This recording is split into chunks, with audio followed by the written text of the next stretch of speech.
さん、早くしなさい。オーケー。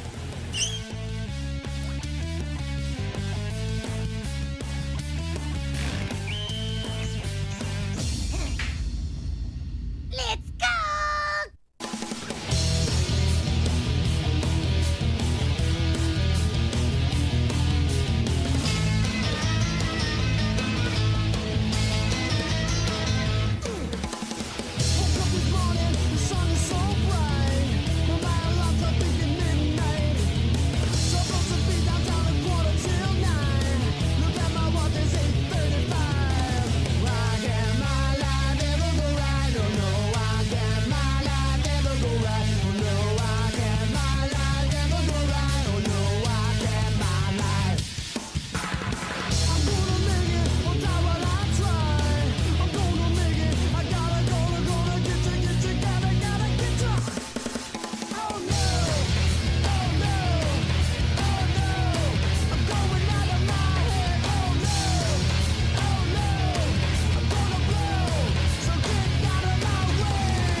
I'm up here.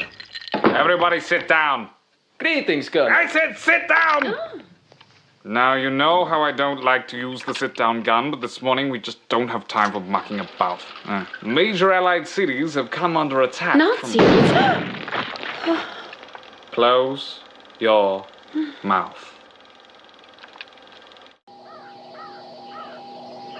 All right, let's get straight to the biscuits. At 0800 hours this morning, an American soldier was eaten by a Nazi dinosaur. That's a Tyrannosaurus Rex. No, Claire, that's a Tyrannosaurus Rex. Try thinking first before you open your mouth.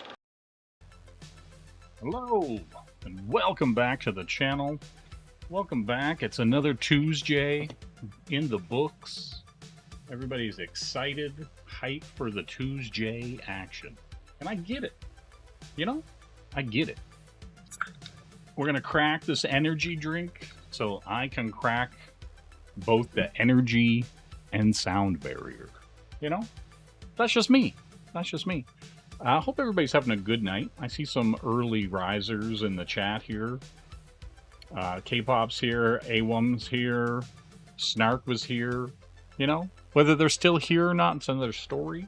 Who can say? But yeah, I watched the 4th episode of Ghost in the Shell today. Now you might say to yourself, I've seen people saying nonsense, random nonsense about this Ghost in the Shell series. And everybody's wrong. And I'm here to tell you, I watched episode 4 today. Robot Rondo. Fucking, if people think that that's not Ghost in the Shell, they don't know what, they're not intellectually cognizant enough to grasp what Ghost in the Shell is, right? Like that, like episode 4 had the comedy, it had the action, it had the intrigue that Ghost in the Shell is known for, the many layers of plot, right? And the subplots and everything going, and it gave backstory on the characters, it gave backstory on, like, it's so good. And the directing was fucking, like, the visuals on episode 4 were kicked up a notch, right? They just were. It was so good. Like, I was just kind of sitting there and I was like, man, I haven't watched an episode in a hot minute.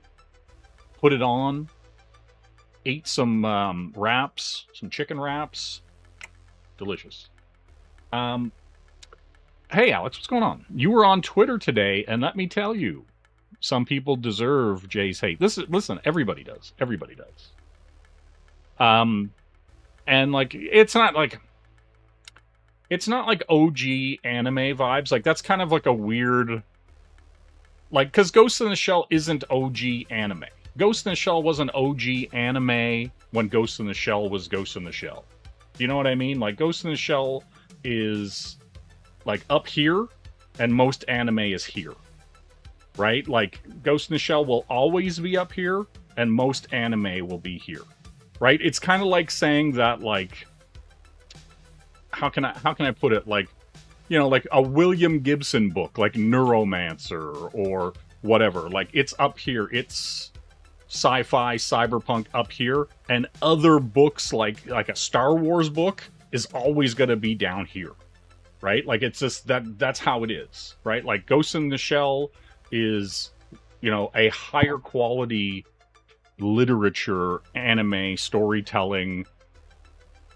It's more, you know, cognizant of its world and characters than most people are of their own things they make, right? Like, it's cut from a different cloth, and I feel like the fact that it is, let's how to put this here. I feel like the fact that Ghost in the Shell has survived so long, being no pun intended, a shell of what it always has been, is what's impressive to me about it, right?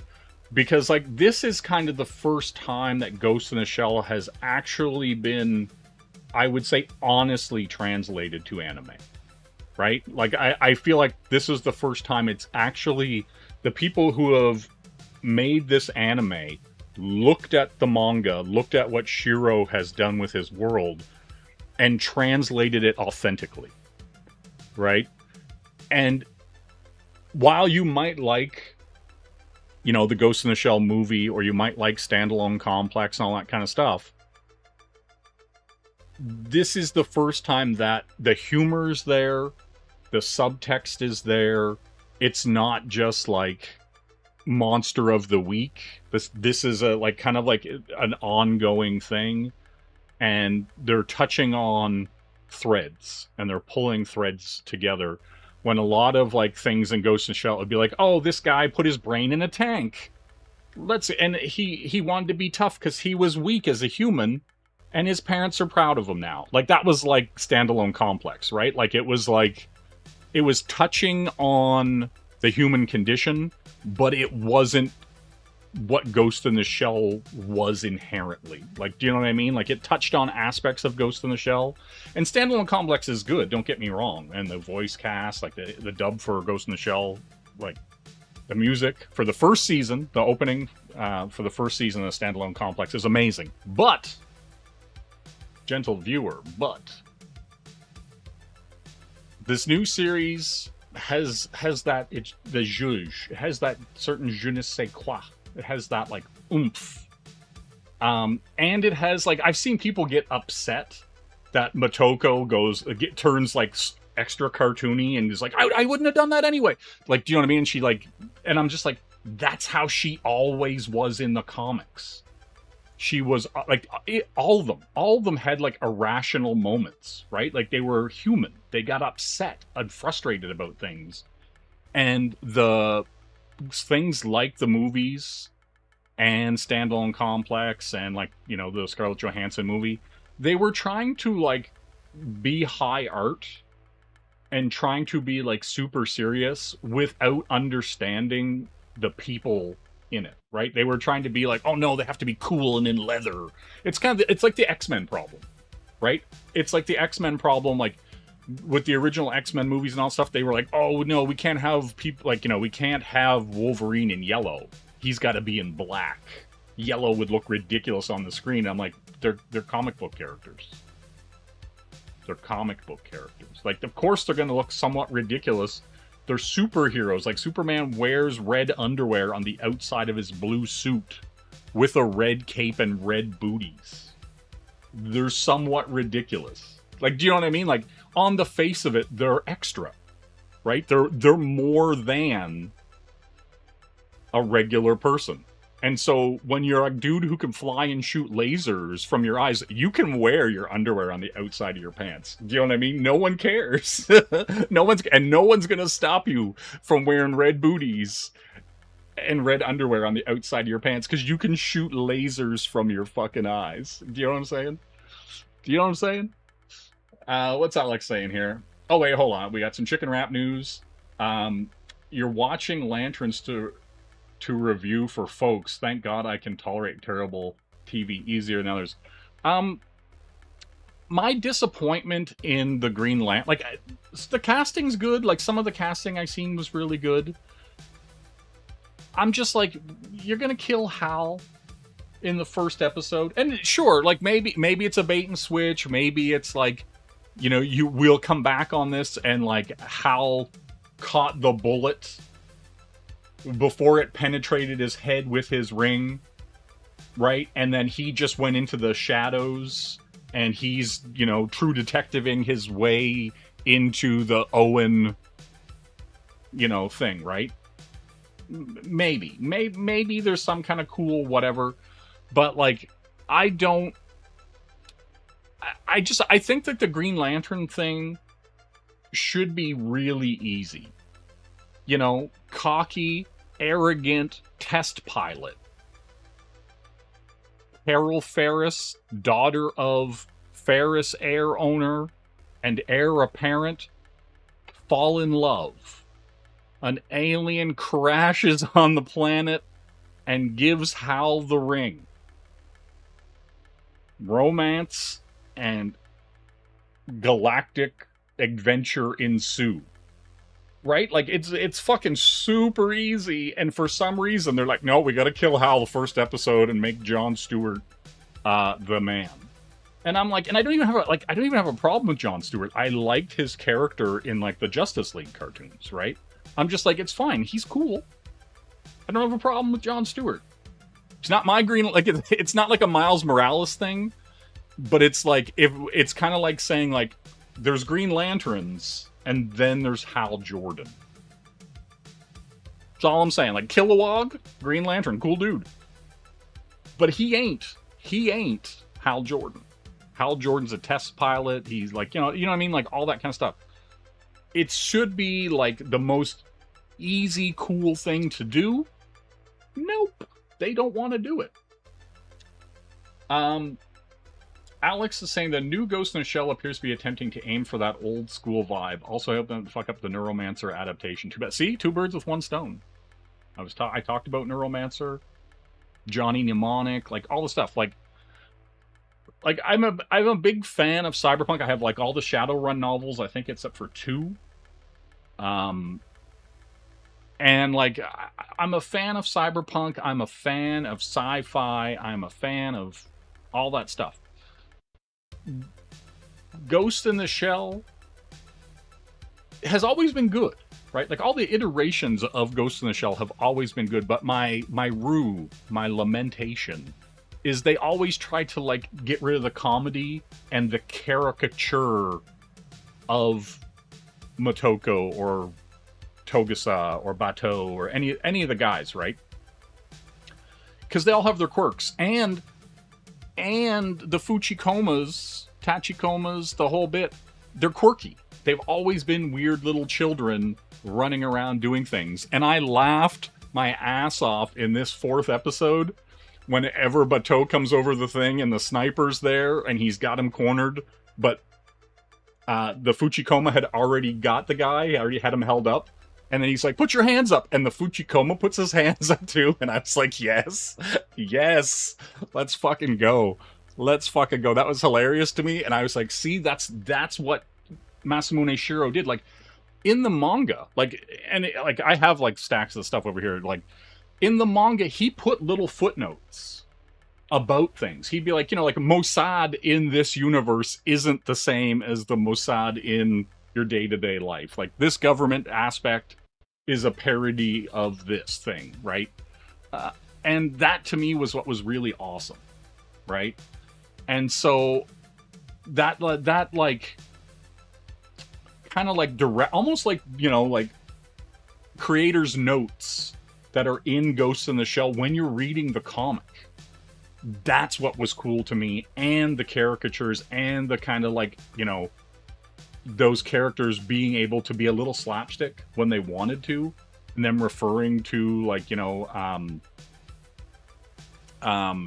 my god, whatchamackinky, Iramaki, Jesus Christ, when they're referring to Iramaki as like the Monkey Man, like stuff like that, right? Like, they kept all that stuff in this time. Like, it's actually what I would consider a very true adaptation of Ghost in the Shell. Let's see here. You'll stop him. Fuck them whole ass lasers. Exactly.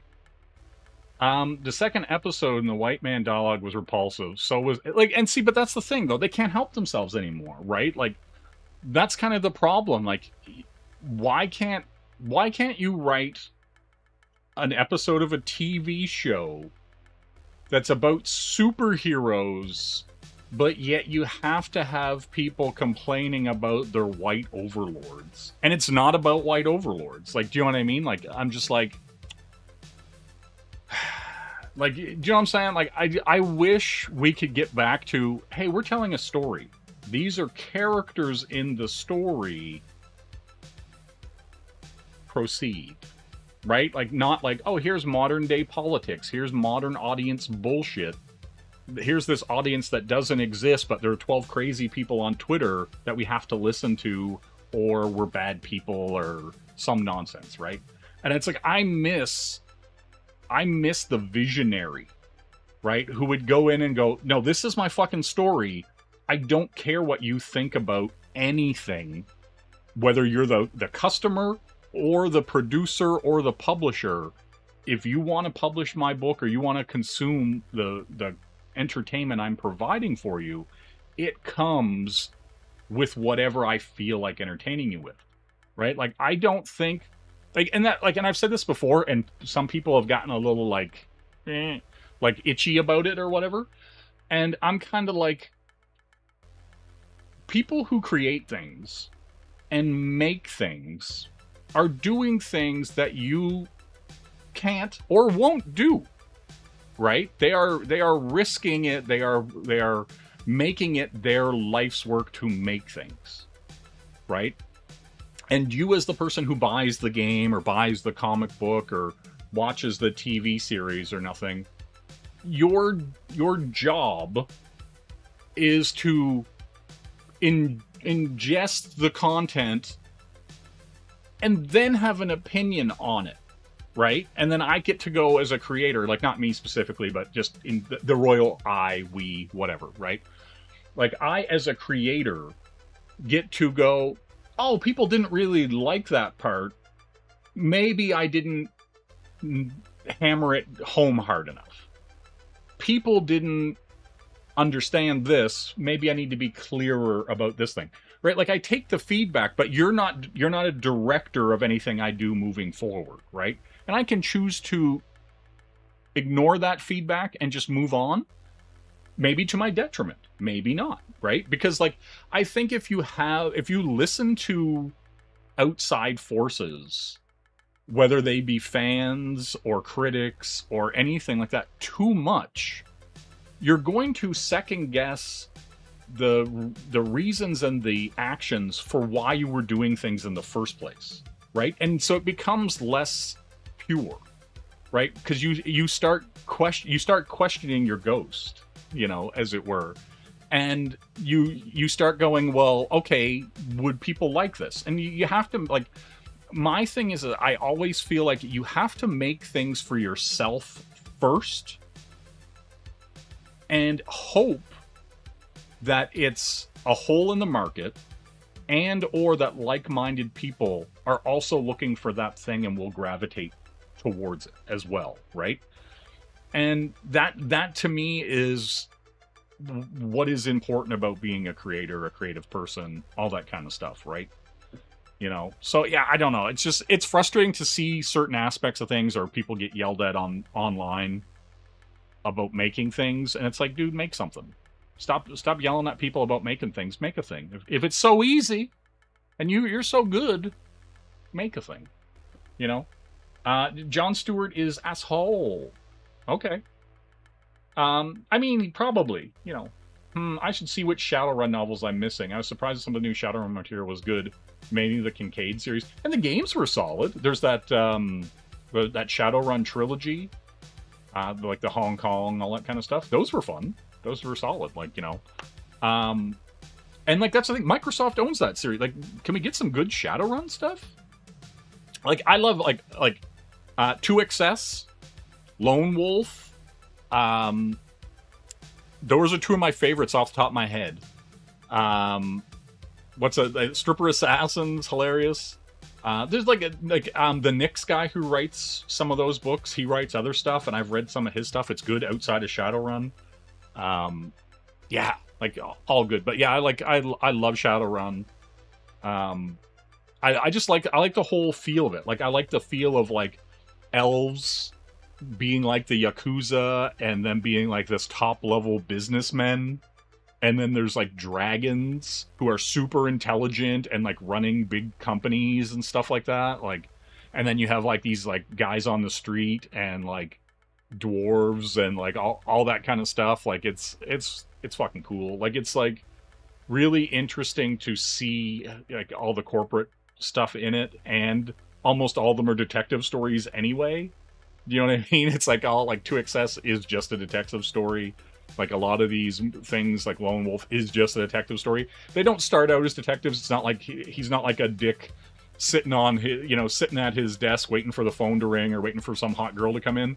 But like it's like 2 steps removed from that. Like he's like hacking. He's got his headset on. He's hacking, and he's using the ice, and that stuff's super cool. That stuff's super cool. But like, it's all gritty, and it always ends up becoming like a detective story. There's a girl gets pulled into it, and all that stuff, because it just essentially becomes a detective story with a different paint job on it, right? Let's see. You've actually been watching the Japanese Yu-Gi-Oh lately because it's infinitely better than for kids, obviously. That's fair. Also, all 3 of the Shadowrun Returns gamers, yes, they were. Yep. And then I was annoyed. There was is it Boston Lockdown? There was like the Boston one that they took down the servers for, even though it was like a kind of single player but co-op game. And I bought it, and then like they fucking killed that game. It's another reason why I hate digital only shit. Let's see. TV is supposed to, yes. TV is supposed to be a release and a break from life. That concept is out the window. Yeah, listen, I'm making things. Don't you worry about it. Shadowrun basically combines gritty dystopian, cyberpunk, and dark fantasy in a way that accidentally works. Yeah, it really does. It really does. Like it's clean in a way that I really like, and like just because of like the idea that like the regular world was happening and magic was lost, and then these events occur, and then suddenly latently in people their genes had elf genes and dwarf genes and all that kind of stuff, right? And it just overnight in some ways, and like that people just kind of woke up as fucking elves and shit, like yeah, it's good. Yeah. Yeah, the Boston Lockdown. Yeah, it was a different studio than had done that, like the trilogy. Yeah, but it was one of those things where I was hoping that the community would get together and actually bring that game back in a proper way. It didn't happen, but it is what it is. Yeah, like I don't know. It's very interesting to me, the Shadowrun stuff, right? Because I've got like, I don't know if I have it here or not. Oh, it must be on the other side. But I have like the Shadowrun game for Genesis, and I've got like the Shadowrun game for Xbox and all that kind of stuff too, right? Like,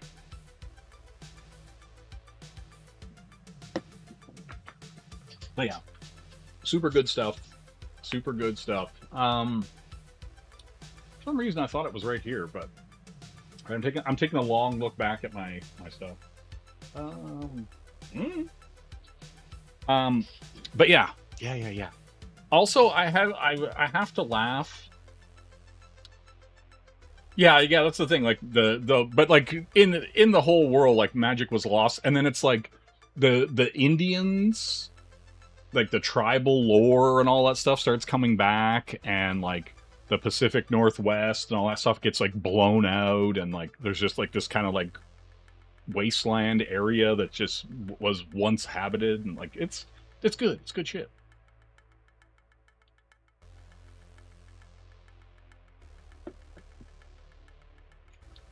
Yeah, exactly, Alex, exactly. So good. And so yeah, like that kind of stuff is super awesome. Trying to think of like, I've read like all the stuff that, not the Sar Indians. No. We're talking the Native Americans. Yep. Yeah, Shadowrun Genesis. Yeah, that's the one I have, the Shadowrun on Genesis. But yeah, like, yeah, and there's a Shadowrun Sega CD game that only came out in Japan. It's all animated up and stuff like that. That one's cool as hell too. Arise, chicken, arise! Yes, let's get some Vindaloo chicken powers. Can I summon a Vindaloo chicken? Can I? I want to. So no, there's no dot. It's all feather. It's all feather-based Indian content. You know what I mean?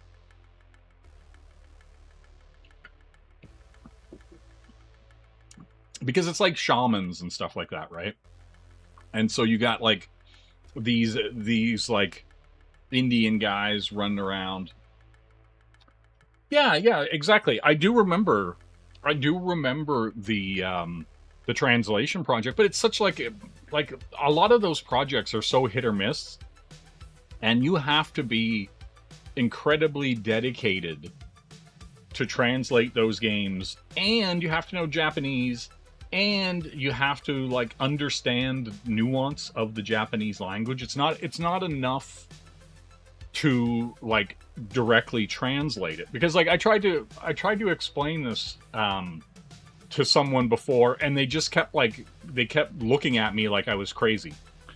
But because there's a lot of idioms in the Japanese language, they will refer to things, they will be like, this thing was about the size of a cat's head, right? And so they'll say like, oh no, neko, like blah blah blah, right? And so you'll see that. And it doesn't mean that they're not talking about a cat. They're talking about something that's like, I don't know, like this controller. And they'd be like, oh, it's about the size of a cat's head, right? And so you would see people translate things, and they would, instead of saying that it was small or about the size of a baseball, they would be like, oh, it's because it's like the cat. And the translation isn't correct. Like it's literally correct, but not culturally or like emotionally correct, right? Like, do you know what I mean? And so you have to understand the culture. You have to understand the nuance to there being like 3,000 characters for the fucking color green, right? Like, like, do you know what I mean? And why some of those mean something completely different when you're talking about something being green as in lush or something being green as in naive, right? And so if you're saying somebody is as fresh as the newborn whatever, right, they're green, that's a completely different thing than saying, the color green or they're verdant or whatever, like, you know what I mean? Like, and so there's so much that can be lost in translation because of that nuance, right? And so you need someone who's a native speaker to translate stuff, not someone who just knows the kanji, knows the hiragana, knows the katakana, right? They're different things, right? Like so there's a like it's kind of like the thing that frustrates me about people in general is like, when someone call it like there's talent and there's intelligence. Intelligence can make you appear to be talented, but talent is rarely found without intelligence, right? So you need someone who is intelligent and nuanced enough to understand the language, but not just understanding them. You know what I mean? It's like a 7-layer dip with a hidden 8th layer. You know what I'm saying? Hey, Henry, what's going on? In the original source books, the natives all had been rounded up into camps. So they performed a ghost dance and caused every volcano in the Pacific Northwest to erupt at the same time. Yes, you're correct. The Great Ghost Dance. Yep. That's a fine line. You want to translate accurately. Not always literally, but you don't want to try to write it as many Western localized do it. Yeah, exactly, right? Exactly. Like, it was one of the things, like, you know what I used to always find funny about old translations? Is that, like, I remember it was super funny. Whenever somebody was, like, from, like, Osaka, they would give them a Texan accent because, like, they were kind of like the Hicks. They'd be like, oh, sure, partner. And it was like, why are you giving them an accent? It's like, well, because people from Osaka have, like, a different kind of tone to their dialect. And it's considered more, like, country bumpkin Hickish, right? Like, you know. And so they, in a lot of anime, they would give somebody like that, like a kind of country Texan-y accent. And to me, I was like, that's more true to the spirit of it than the accuracy of it, right? Like, do you know what I mean? And so to me, that would be entertaining to me, right? And so yeah, like I don't know. It's like, I kind of miss that. Like, I kind of miss that about new anime, because like new anime is like the localizations have been such trash, and the voice acting has been such trash. Like, I can't even remember. Like, go back, like if you go back to the early to mid 2000s, there was some incredible dubs. Like, you know, like, and the easy one, like the easiest one to be like, hey, this dub is great, is Cowboy Bebop, right? Like, it has like one of the like best dubs, best voice acting you can ever have, right? And then like to go back to like the spirit of and like the energy, the original dub of Akira, that dub is amazing. Is it accurate? No. It is not. It is not accurate, and they have put out more accurate dubs with different voice casts, but it just doesn't have that fucking that oomph that like the original streamline dub of Akira has, right? Like they're like Kaneda and Tetsuo arguing and stuff like that. Like, that stuff feels raw. It's like super interesting, right? And I'm just like, yes, give me that. But then when they redubbed it, like whenever they did like the redub and I heard it, I was like, oh, it's so like, I was like, I know it's more accurate. I get it. Like, but it doesn't have the heart. It doesn't have the oomph, the je ne sais quoi. It doesn't have that like fucking, you know, Kaneda like slipping off the hill and like them scrambling and yelling, the fighting, and oh, so good. Fuck, it's good.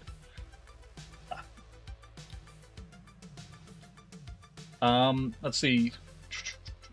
Anytime you see a commercial for an anime dub on Toonami, it's idiots yelling, mostly Chris Sabat. Yeah. Talking way too loud and exaggerated.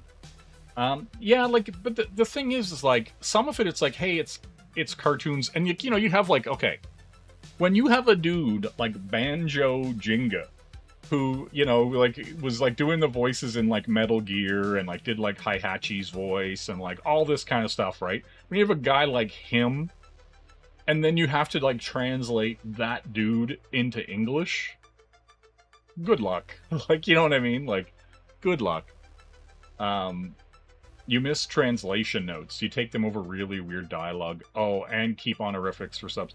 Yeah, like, I mean, it's one of those things, right? Like, at some point,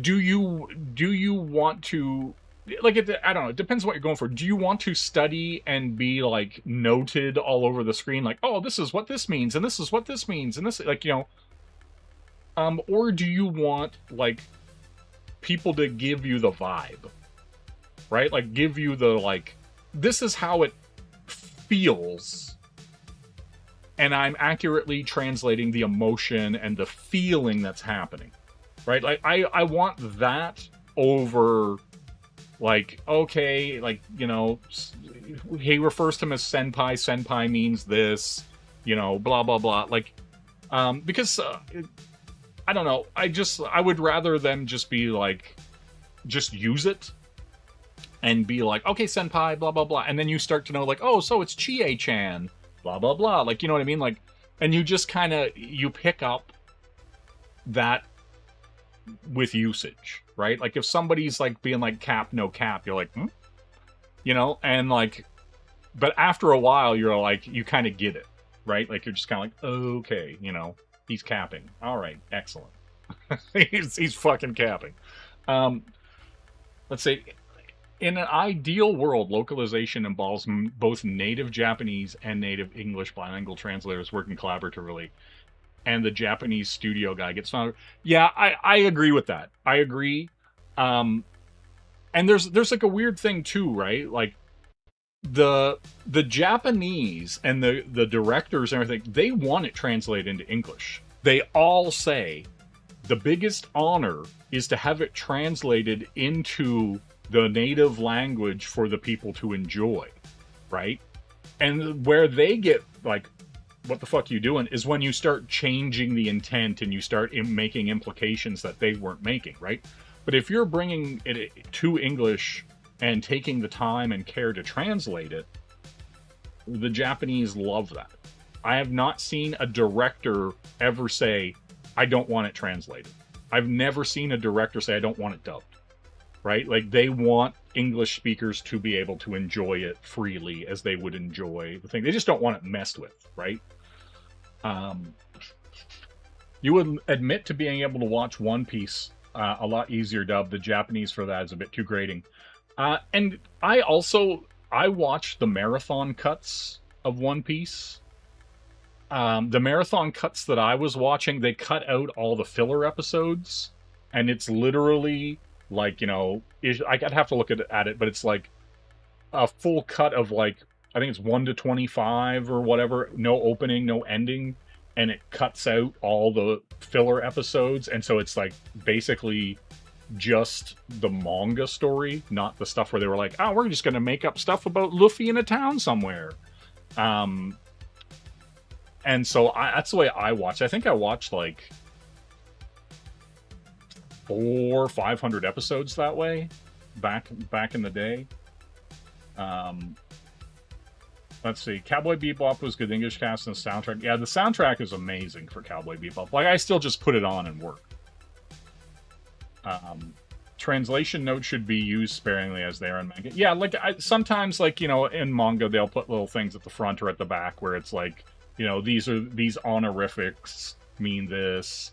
This means that you're a close friend. This means that that's somebody that you look up to. All that kind of stuff, right? Like, yeah, like sometimes that stuff's cool. Like a little legend for that is appreciated. Stark saying plus 99% of the U.S. voice actors for anime all turned against Vic. Yeah, Vic Mignogna. Yeah, and like, but that's the thing, right? Like, all this like kind of wokey whatever stuff, all the culture war whatever stuff that got into anime and manga translations, and like the fans being really pissed about it, and like it being in like, you know, games, and then like for the longest time like the Japanese not being aware of it, right? Like, and then like now, you know, the Japanese are fully aware of it, and they're AIing their way into the future. Like, they're just like, we'll cut you guys out and we're going to use AI to translate these, fuck off.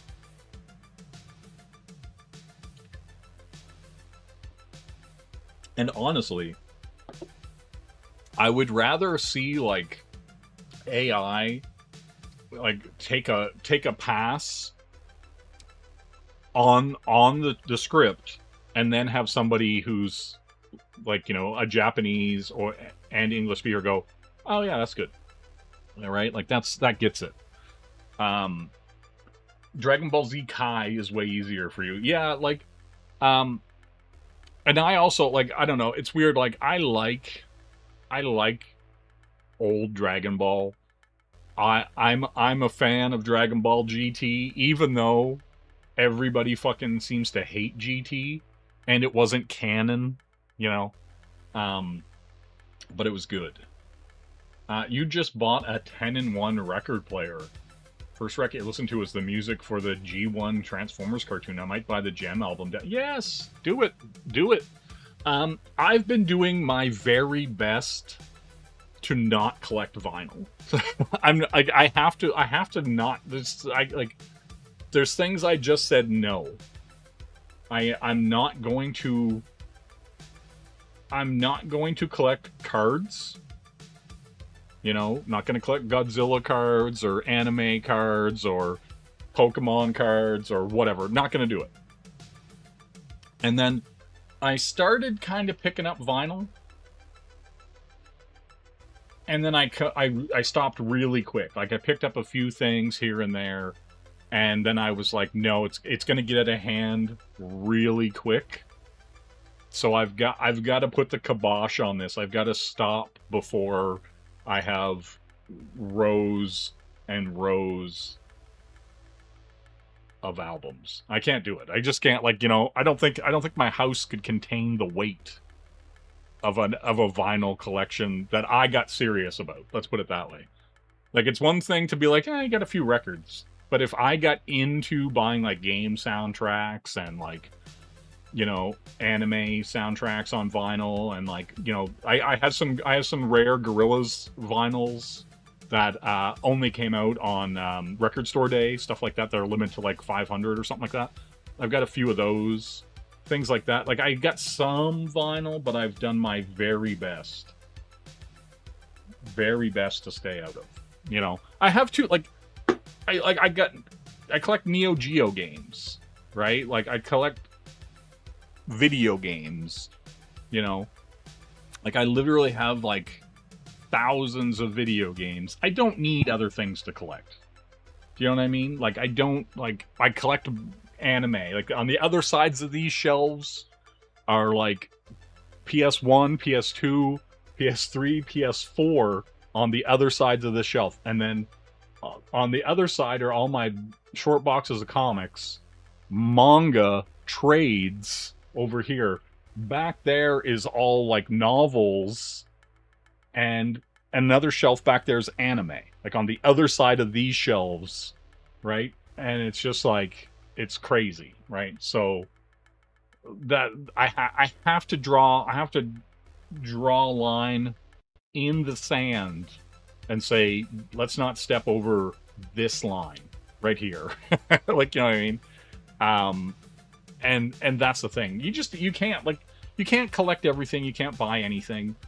And, like, everything, I should say. And it's the same with a lot of stuff, like Godzilla stuff. It's like, I like Godzilla stuff. Do I want everything Godzilla? No. Right? Like, I got a model kit back there that I got to build at some point. I'll probably do that on stream. He's like 16-inch tall. You know, and then I got like Lum figures back here, Kamen Rider, you know, I've got Initial D. Wait, how's it go? Wait, no, well, wait, yeah, you know, Initial D cars, Berserk, I got a Guts figure right there, you know, Kamen Rider, I got Dreamcasts right here. You know, Dreamcast controllers, red, green, and blue, and a PSP sitting right there for some reason. You know, it's just how it is. It's just how it is. You know, but Dole Tucky was sus, to say the least. Goddamn. Did you guys hear that Dolly Parton passed? Speaking of Doll, I seen that today and I was like, what? Man, I thought she was going to outlive me. You know what I mean? I thought those breasts were going to keep her alive forever. You know what I mean? I thought they were the secret. Music sounds so amazing on vinyl. You would love to go through my anime, manga, and games with some sexy stuff. I do. I have games that there are like less than 3,000 copies in the whole planet Earth. You know what I mean? Like, I have copies of games that are legitimately rare, right? Like, I've curated a library of games and consoles and things like that. Like right back here under the Godzilla thing, that is a Jet Set Radio skill slot machine. That is like from a Japanese like gambling parlor. Like that right there. Like it's just how it is. You know, they have all kinds of neat advancements in DC controls, wireless maple bus mods. Oh yeah, I have I'll swing over here and grab it right quick. Woo. I have the Retro Fighters wireless controller for Dreamcast. It is very good. It is very good. I'm a big fan. It's a little dusty, but I'm a big fan of this. It feels it's one of those controllers that like it just feels good in your hands. You know what I mean? Like it sits nice. You know. And then like this one, I also got the Retro Fighters N64 controller. It's a little smaller. Like this is a way more comfortable controller than this is. It's weird. It's like bizarre. But yeah, like, you know. And so yeah, I don't know. It's interesting for me. There's a game store by me that has a copy of Hybrid Heaven game for only $35. Man, that Hybrid Heaven game is awesome. Like it is like the coolest like cyberpunk weird RPG that Konami has ever made. Right? Like it's like, and it's like it's an action turn-based RPG where you have a limb system where your limbs level up based on blocking and getting hit with the limbs, and you learn moves by doing them, getting them done to you, and like it's just like a really cool game, right? And it's got this weird like sci-fi like cyberpunk clone bait and switch story. Like it's just super good. It's just super good. Hey, what's going on, Crooked Painter? How you doing? Let's see what we've got here. They have the one internal controller board that you can combine with PSU that lets you turn the DC on wirelessly via the control like a modern console. Oh, that's pretty cool. Like mine's literally, well, I've got 4 Dreamcasts. I've got a Japanese one that I got at launch. That's my OG first Dreamcast that I got in '98. Before it came out here. Like I had a Dreamcast like fucking almost a year before it came out here. And then I have a clear Japanese one, that's my OG. I have a blue one, that's my like North American one, and then I have a regular white one and a sports one, right there. You want your limbs to level up? Damn, I know what you're saying. Don't get me started. I got about 50% of what I once did in there too. And we'll see, and here's the thing, like, getting back into retro, if there's stuff that you want, I am going to warn you all right now. If you ever listen to anything I have to say, listen to this one thing that I'm going to say right now. If you do not act on picking up the retro stuff now, it is going to be damn near impossible and or so cost prohibitive to pick up something like that $35 copy of Hybrid Heaven that the Snark is talking about, that like it's going to blow your mind. I think the price of games, especially retro games, and not even that far back retro, like, right? Like I'm talking like PS4. I'm talking Xbox One. I'm talking about 360, PS3, Vita. Vita games are already crazy expensive. PSP games are already crazy expensive. Wii games are already crazy expensive. Like there is so many, like all that retro stuff. Like, okay, and here's the other thing too, right? When I bought this Neo Geo 4-slot cabinet behind me, most games could be got for $20. And that was 2008 or 2009, right? That's not that long ago, right? And so and like a game, and here's what's crazy, like something like Samurai Showdown 1, Fatal Fury, you know, things like that, right? Like Art of Fighting, like the trash games that like you kind of bought because you like the series, but you know, you knew that you were only going to play Sam Show 2 or Real Bout Fatal Fury Special or something, like, do you know what I mean? But you were like, oh, I'm going to fill my collection. Those $20 games are $120, $150 now, right? Even like the sports games like Sidekicks and like football and things like that for the Neo Geo are all over $100 now. It's actually pretty hard to find legitimate copies. You might be able to find bootlegs, because there are tons of bootlegs of Neo Geo cards. I can show you bootlegs of Neo Geo cards because I have some. There are,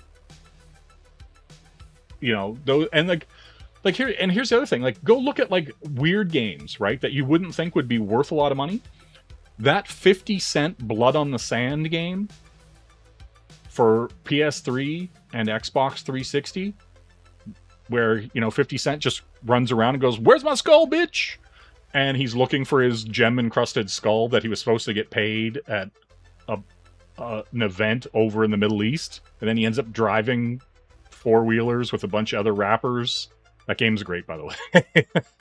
And he just keeps going, "Where's my skull, bitch?"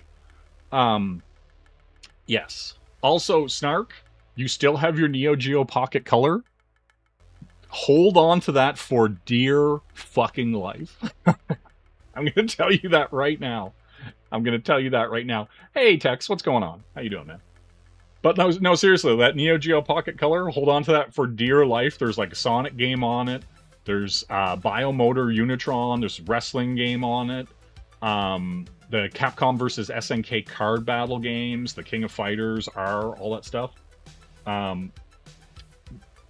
All that stuff. Like, hold on to your Neo Geo Pocket games. They are super rare, expensive, and a bunch of them with the link cable can connect to games on Dreamcast, like Cool Cool Toon and King of Fighters, Dream Match, stuff like that, right?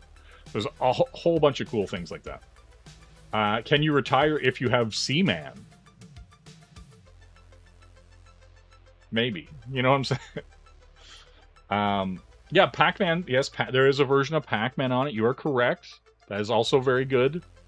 Yeah, but no, like, seriously, like, if there's like how can I put a grail or a most wanted thing that you need?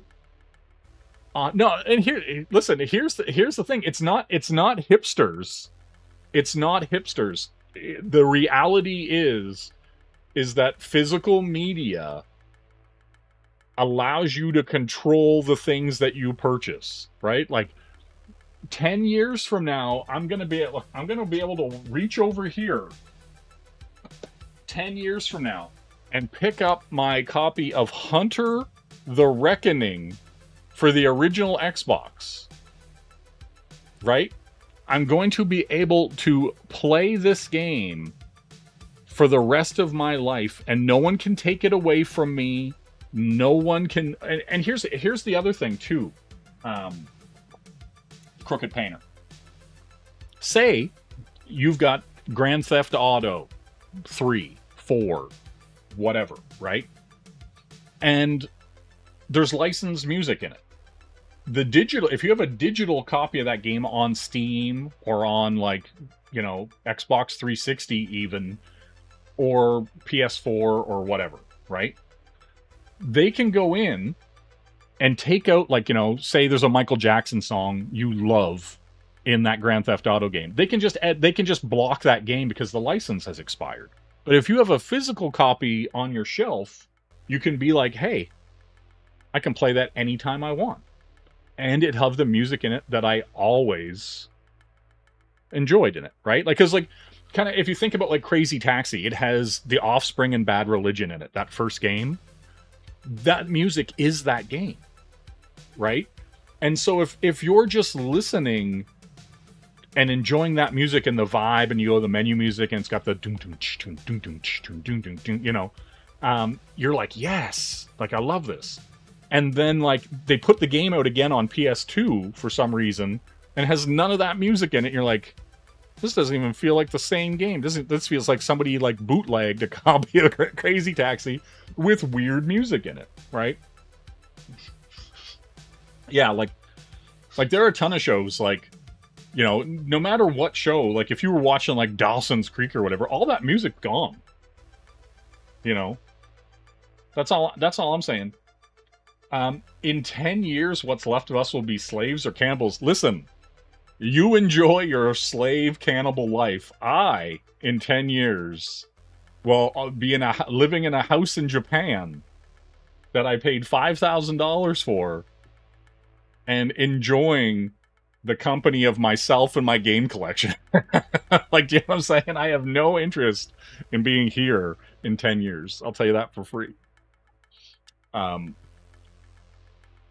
Yeah. Oh, yeah. It's crazy how much they're changing the licensing. The same game shop has Snatcher for the Sega CD. Yeah, it's true. Listen, I'm telling you, Snark, you can think to yourself right now, right, that like that $35 copy of Hybrid Heaven is like whatever, but that game will likely be $100, $150 in the next year or two. I get, like, I'm serious. And nothing is making, here's the thing, gentle viewers, nothing is gonna make the cost of N64 games skyrocket through the roof like the M64 that I have currently gingerly held in my hands, or the Analog 3D. Those retro consoles that play the original carts are going to make these carts skyrocket through the roof, like to the moon, right? To the moon. You plan to find a bunker, like Archie Bunker, to hide in? Just don't become the Channing Tate Yum in the Apocalypse, damn. Oh, hey, Angela, what's going on? Am I adopting? What do you mean, am I adopting?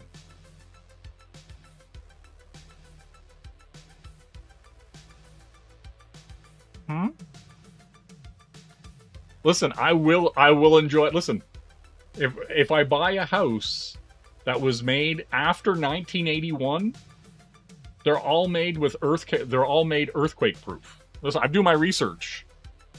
And so I'm going to try to find a place that's inland, far enough that I don't get hit by the tsunami, high enough, no tsunami wave crushes me, but also not in the shadow of a mountain so that no like rock slides or mudslides get me. I'm trying to find like that. I'm trying to find the Japanese equivalent of Goldilocks bouncing in those three beds. You know what I'm saying? I'm trying to find like not super earthquakey, not tsunami city, and also mudslide adjacent. You know what I'm saying? That's all I'm saying. Let's see here. Alex, you haven't replied to my adopting. Hey, no, we were just... adopting. Oh, am I adopting? Am I adopting? Am I looking for children to bring under my wing? That's funny. Pops used to always ask me to adopt him, too, and he was like a 40-some-year-old man. You know what I mean? Damn. Listen. You know what I mean? Like, the tsunami hits in different places. You know what I'm saying? Hey, some person. What's going on? How you doing? But yeah, like, do you know what I mean? Like, that's the thing, right? Like, I don't know. Like, and I get it, right? Like, I get that some people want to lead a very Spartan, sparse, non-material existence, right? Like there is a version of me that just doesn't have any of this shit, right? Like, but you make a choice. You make a choice in your life, the things that are important to you, right? And you say to yourself, hey, I'm pretty sure that like I'm gonna enjoy this stuff for the rest of my life, right? And I bought this arcade cabinet in, I think it was 2006, and I play it all the time, right? And like, I've had it for like almost 20 years, maybe a little less than that, and I never regret purchasing that. The only thing I regret is fucking trying to get it upstairs. It's so fucking heavy. It's like 250 pounds. It's crazy. It's all solid, thick wood, large monitor in it. But I love it. Like, do you know what I mean? I enjoy... My life is enriched like uranium by having that in my home and being able to... Because, like, I have games on... Like, I have a Hyper Neo Geo 64 board. And those are crazy rare. Right? And so I get to play like games that people haven't even seen practically. Like, you know what I mean? And the same with a lot of the stuff that I have here. Like, I've got tons of stuff that like I like to go over to a shelf and pull off a game and enjoy it. Right? It's no different than comics. It's no different than movies, or you know what I mean? Like, there are cinemaphiles out there, whatever, audiophiles who just like love music and stuff like that. Yeah, and get my ass kicked in Double Dragon. It's true. It's true. And so like that's the thing too. Like, you get to have these experiences and enjoy them, right? Let's see. Snark has seen a lot of those mobile games where people build a shelter out of shipping containers buried under the... Oh, yes. Goldilocks bouncing in them 3 beds was the porn edition.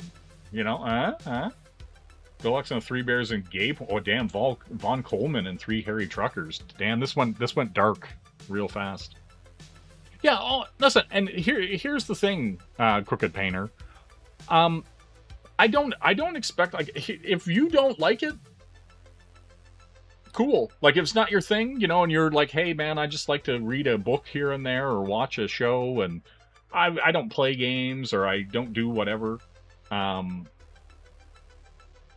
Like, cool. I'm not telling anybody how to live their life. I'm just saying this is how I'm living. Do you know what I mean? Like, this is the path I've chosen. Yeah, my life is enriched by rich mahogany, huge leather-bound books. It is what it is. Jay, did you back Encyclopedia of all North American Dreamcast games through art by Brendan Swan? He was posting those, like, pictures on Twitter, wasn't he? Is that the same guy? Is that the same guy we're talking about? I feel like. Where he was just drawing, like, like the covers and doing whatever. You still disapprove of the bagging. Listen, hold on. Look. There. Yes, it's over here.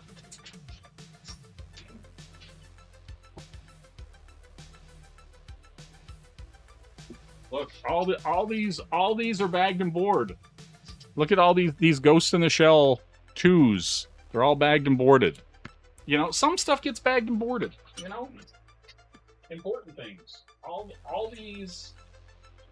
these sketch covers. Bagged and boarded. I got some rare stuff here. Look at this. Fire and Ice. Where's that? This one right here. Hold on. This one, yeah. This Max one. This is rare. I get to destroy a Max cover. It's gonna be great. Yeah, exactly. Oh, sure. He'll bag and board. He'll bag and board those Ghosts in the Shells, It's just how it is. Listen, it's just how it's supposed to be.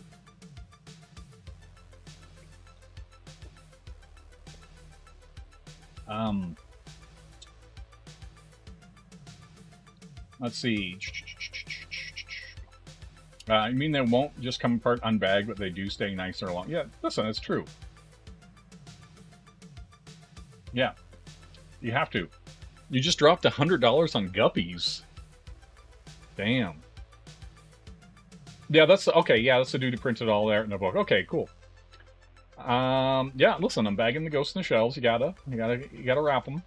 You gotta protect Youngblood and strangers. I don't own a single Youngblood comic.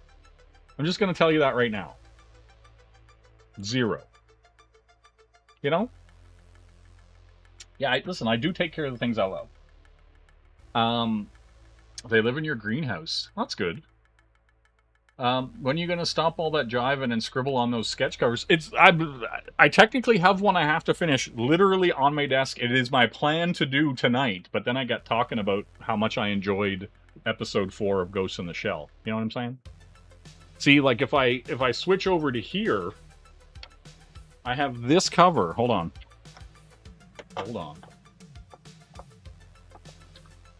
You have the first pit in Youngblood. Okay. Desk camera. See, right here? Right here. Look, hold on.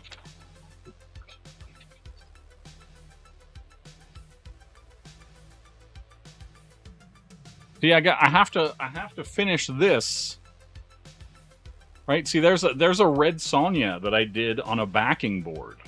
Right? Like it's a real piece of art on a backing board. You know? She's like, oh, Red Sonja. And then Catwoman, also on a backing board. I have another backing board, too, that I might throw something on. But then I got this Gunslinger Spawn that I have to finish and do all the, like, green highlights and stuff on, and the smoke. You know? You know what I'm saying? That's got to get done. His belt's all textured. He's ready to rock. He's got green energy on his cigarette. You know? It's just how it is. Go back here. You know? See, look, technically, I'll do this. Technically, technically, that's from my book. Shh. Don't worry about it. Oh, does that mean... Okay, K-pop brings up a good thing. I am now monetized, and I did make emotes and stuff like that. See, look at this. Someone got gifted a membership. Oh, Angela Curry got gifted a membership by K-pop. That entertains the hell out of me. That's the funniest shit I've seen all day. Thank you. I appreciate the generosity. I appreciate it. I really do. Now here, Snark, this emoji right here, this is one of my characters. Right here. You see this one? This right here is tired Ben Affleck Youngblood. This is my tired boss emoji. Right? This is a character you're going to see a lot of. You know, and then, listen, Ted Danson, right here. Ted Danson emoji right here. And then, because I'm known far and wide as Jellybean, Gem&M, etc., we have this right here. Right there, Gem. It's just how it is. And there'll be more. It's old blood. It is. Listen, you know. You know? I'm tired, boss. See, there it is. That's how it is. And so, yeah, so we've been doing the grind. You know, we've been doing art books, gaming, game streams, game uploads, all this kind of stuff. We've got the grind in. We finally got to the 500. There will be, listen, I can only have 4. I can only have 4 Art and Times emotes right now. Once my member stuff goes up, I'll be able to add more. Yes, I will. I'll be able to have a V-neck one. I'll be able to have a nice one. All that kind of stuff, right? And so, yeah, that's the future. That's the future You know, and listen, we're working our way up to a very erotic chair stream. You know? Yeah, and so like that's the thing. Like, listen, it's just how it is, right? Like the goal on here is to reach as many people as humanly possible. You know, show off art, show off the things I'm into, show off the work I'm doing, and you know, you'll eventually start seeing me promoting a book. But see, here's my thing, right? I think there's a time and place for everything, right? And I could have done a crowdfunder, did whatever, and you know, showed you a few pages, but and I guess the best way to put it is like I want to have something completely done and ready instead of being like, hey guys, I got this thing coming, and it being a year later or 2 years later or 6 years later, right? Like I don't have any interest in like asking you to put your faith in me without seeing a product first, right? And so like there's a ton of stuff that I have in the pipeline, right? Like just want to make sure that it's right, that's the right time for it, that everything is what it's supposed to be, right? And so I don't want to rush anything. I don't want to rush a product out and have people go, what? You know, I want people to see it and go, I need that. Right? That's just how I look at it. Right? And so like I think like it's like I respect the people who would be buying what I'm producing, and I don't want to poop something out, right? Yeah, like I would rather, here's the thing, like, you know, I would rather it be 5 years down the road than rush it now and then be on streams being like, oh, I'm sorry guys, good, than waste your time. Right? And so that to me is the thing, right? Like I would definitely much rather what's this? People might think I'm saying this because I'm biased, but no, your character design and the things you have shown are up your alley.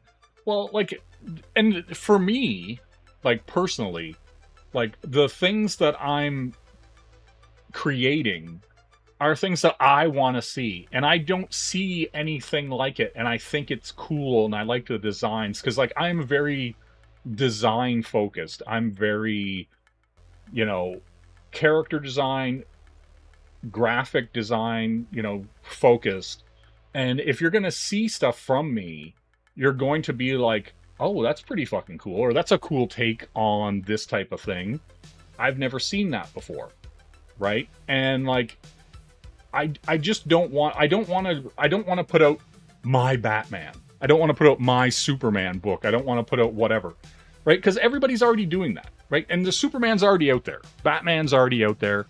I don't need my take. I don't need, you know, to make like Wildcats. I don't, you know what I mean? When I wish I was still doing X-Men, right? Like, you know what I mean? Like, I don't want to make my Avengers team. I don't want to make my Captain America. I want to make my book. I want to make cool stuff, and I have a handful of things in the pipeline, and I just don't have any interest in,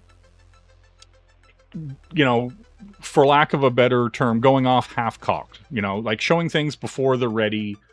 And I'm doing some things kind of beforehand. Like one of the first things I'm going to do for people is I'm probably going to do a completely free prequel book, like side story book, like Gaiden, whatever you want to call it. And I'm probably going to do it completely free digitally. I'll likely put it on a bunch of things, and then eventually I will do a printed copy of that, and there will be an exclusive print of that on my site. And then when you get the free thing, Yeah. Yeah. Exactly, Alex. Exactly, Alex. You know, you don't want to just make an entire universe of knockoff superheroes? No, I don't. But like, no, like the thing is, it's like I've seen all that.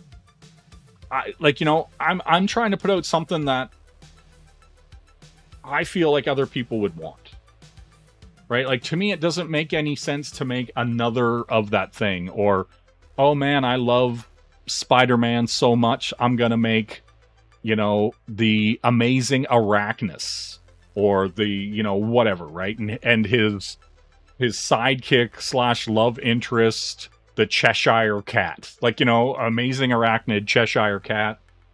Oh, you're gonna love it. It's just like Spider-Man. Like, fuck off. I just don't have any. I don't have any interest in doing like 90s like nostalgia bait. I don't have any interest in any of that stuff. Right? Like, you're going to see like an interesting and complicated world that is never going to talk down to you.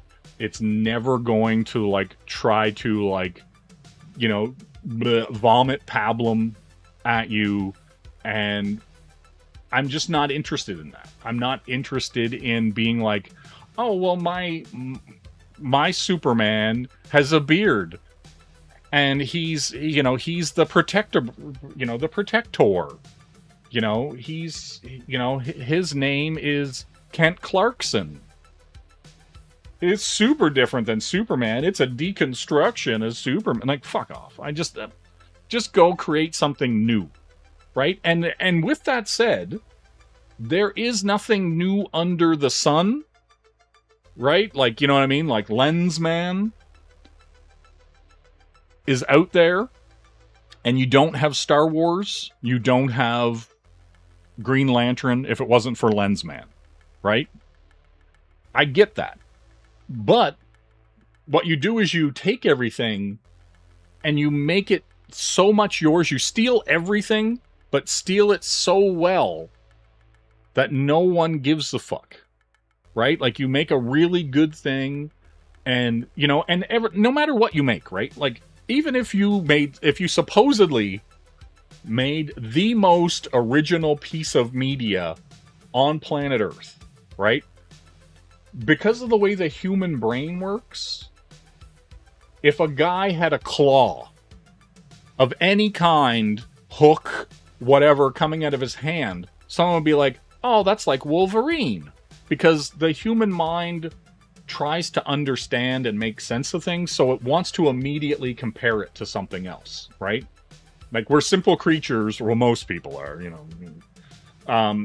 And so they want to compare it to something else so they can rationalize it in their head. That's why, like, people go, it's like X-Men meets the, you know, Universal Monsters or whatever, right? Like, you know what I mean? And because, like, then you go, oh, okay, so it's a superhero team, but it's like got like a vampire and a whatever. You know, you can easily go, okay, there's a mummy, there's a whatever. It's kind of like X-Men, but there's Universal Monsters, right? Like, and so people quickly go and kind of get in their head an idea of what that is and whether they like it or not, right? And so they make that up in their head before they even read it. They're like, ooh. Like, do you mean that, like, the Wolfman is like Wolverine and the vampire guy is like Cyclops? Cool.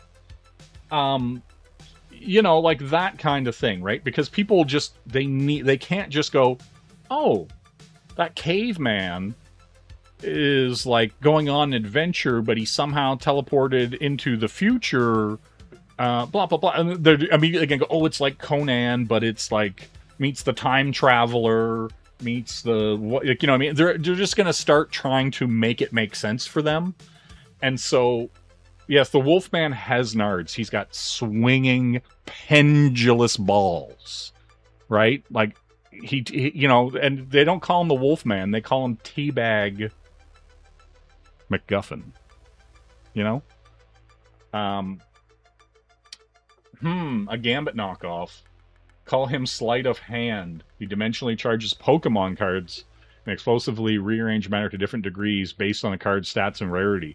Yeah, see, and here's the thing.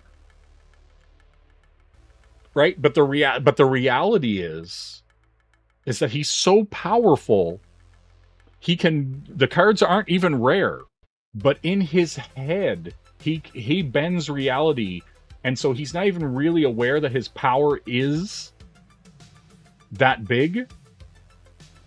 So he's been limiting himself because of his own imagination, right? And then you have a Wanda House of M situation. You know what I mean? No, but like, do you know what I mean? Like that's the thing, right? Like everything's already been done because everybody's always going to compare the work to something else, right? Because and that's the thing too, right? Like if you look at like, you know, rom-coms, or you look at like the hero's journey and all that stuff, the formulas just kind of existed, right? And so like for hundreds of thousands of years, storytelling has kind of been scientifically crafted, right? Like there is a formula, there is a beginning, middle, and like a climax, like the whole thing, right? Like your resolution, your arcs, your subplots. There's a certain amount of calculation, right? Like to it, right? And what feels good and what feels false in a journey like this, right? And so I think it's important to like as a creator of anything, right? Like you have to understand the rules, you have to understand the history of something before you go and try to break it or mold it to your will, right? And so I think that's why you see a bunch of people come out and make a story, and then and then people go, well, isn't that just like whatever? And it's like, yeah, but is it like whatever, or is it on the surface like whatever because your mind just wants to gravitate towards things you recognize, right? And so you're kind of fighting that with the viewer, right? You're kind of a reader, whatever, right? And so like for me personally, I do think you have to understand that people, no matter what you do, people are going to go, that reminds me of something, right? And so you just have to do the best version of that something they think they remember, and then go, but this is a really good something that I remember. It's better than the thing I actually think it is. And do that, you know? You finished your DK Classic challenges. Damn, it took you days. Let's see, you're worried that we said Gambit too many times and Phil will show. Damn. Now, that's possible. Phil does drop in here on occasion. But you see, to truly summon Phil, you have to say Lobo. You have to be like, Lobo. And I won't say it one more time because then he would show up. Right? There's a certain amount of gambits you can get away with. But, you know, here we are. You know, it's just how it is.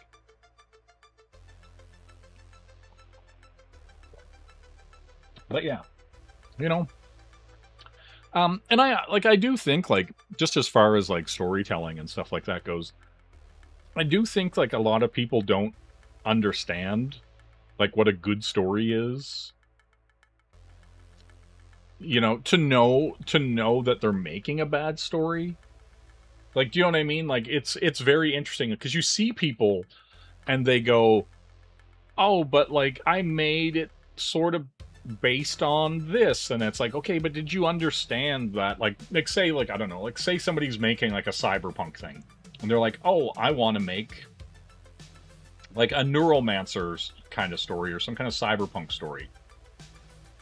And then you're like, well, do you get what makes it good?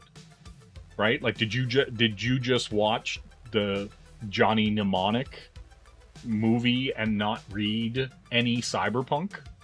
Like, have you not read, like, you know, the Blade Runner movies, adaptations, or the Philip K. Dick's Do androids dream of electric sheep? Did you read Snow Crash?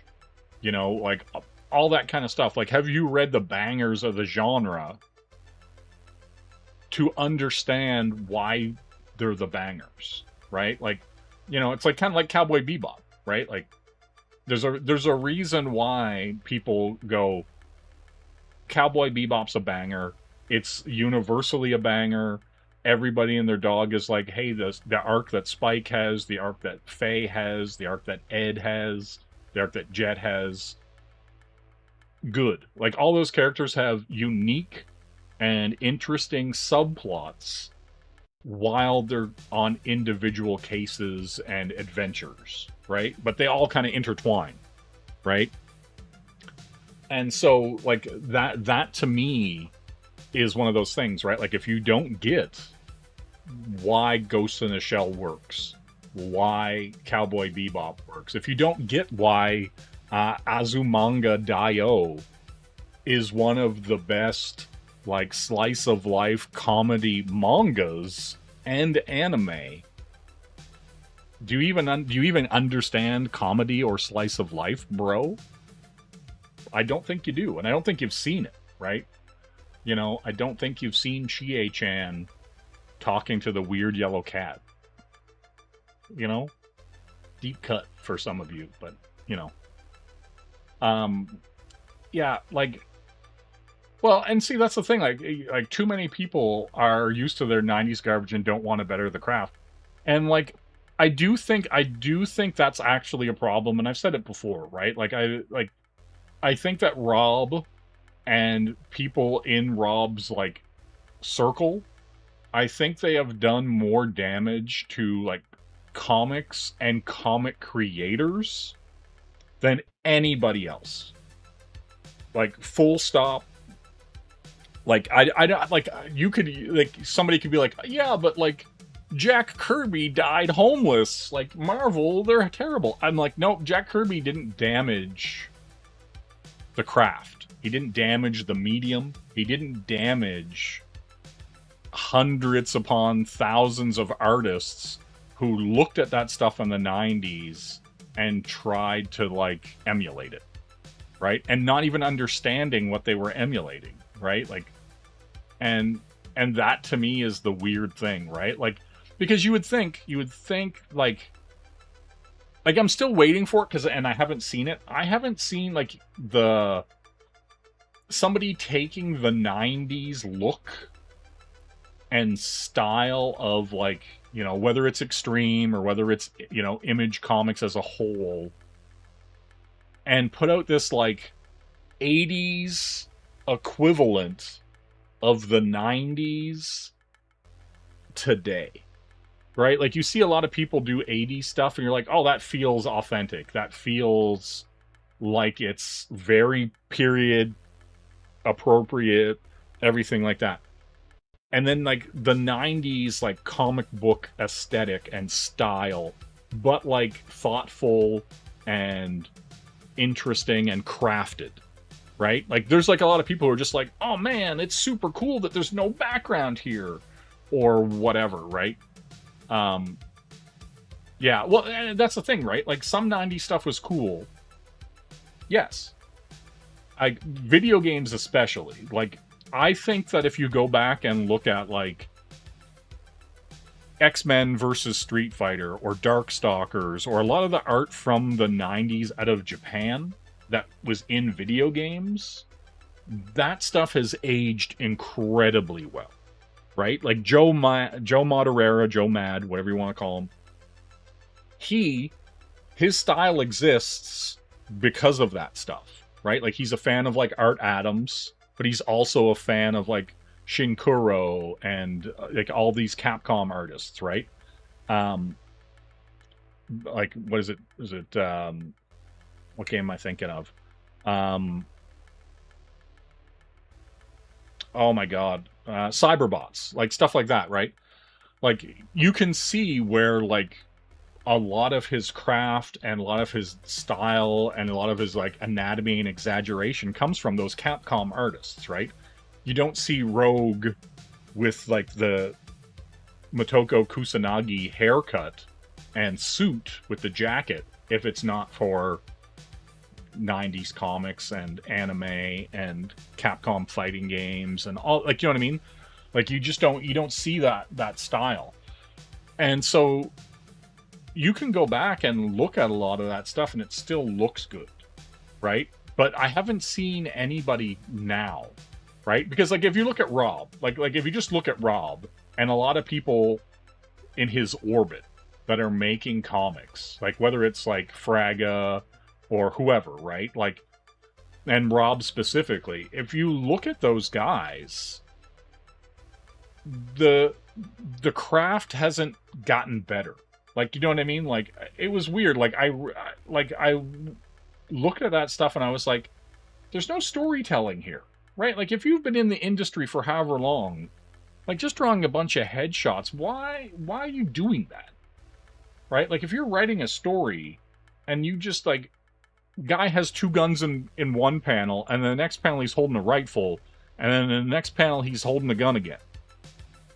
Like you're on the same page, bro. Like, the continuity doesn't even hold up throughout one panel from panel 1 to panel 4. Like, what are we doing? Right? Like, that to me is like the craziest shit.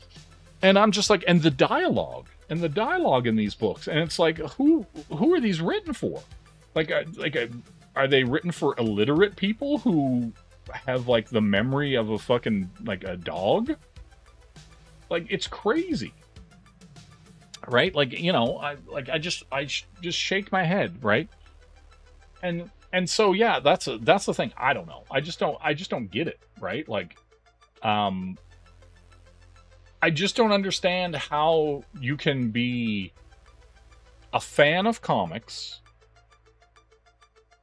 a fan of the craft, making comics, but then not apply any of that to the craft, right?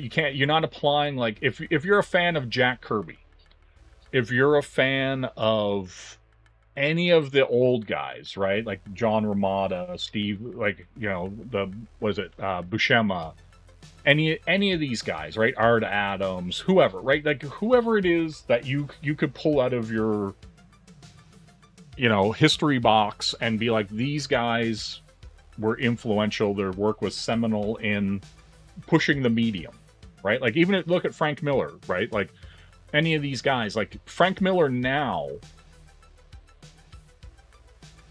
to Frank Miller then, there's an arc, right? Regardless of his health and all this kind of stuff, he's still a great storyteller, right? Like, if you sit that dude down in a chair, he will talk to you and tell you stories and mold a narrative for you, even if it's about just him painting, right? He's going to talk to you about it. He's going to tell you a story, and you're going to leave feeling a little bit more enriched because of the story he told about his work, right? And so some of these guys can't even do that. They can't even talk, you know, for 5 minutes about their own work in a slightly interesting way.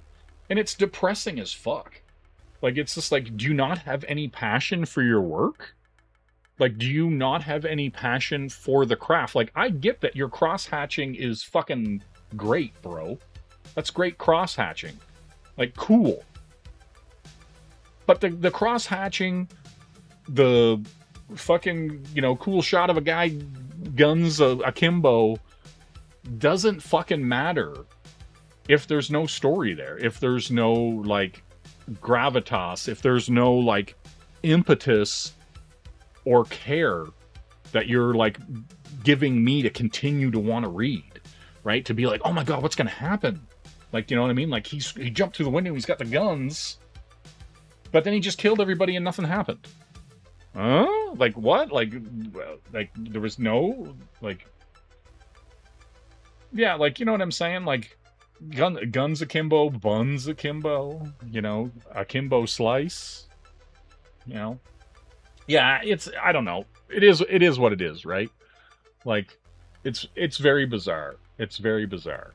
Like, and I wish as a fan of art, design, the craft that some of the people who seemingly are some of the biggest fans of comics don't have that craft, don't have any want to elevate the craft in any way. They just want to draw pretty pictures, and they happen to be in a sequential book but make no sequential sense, or tell a story, but they're like, it's 22 pages, bro, it's cool.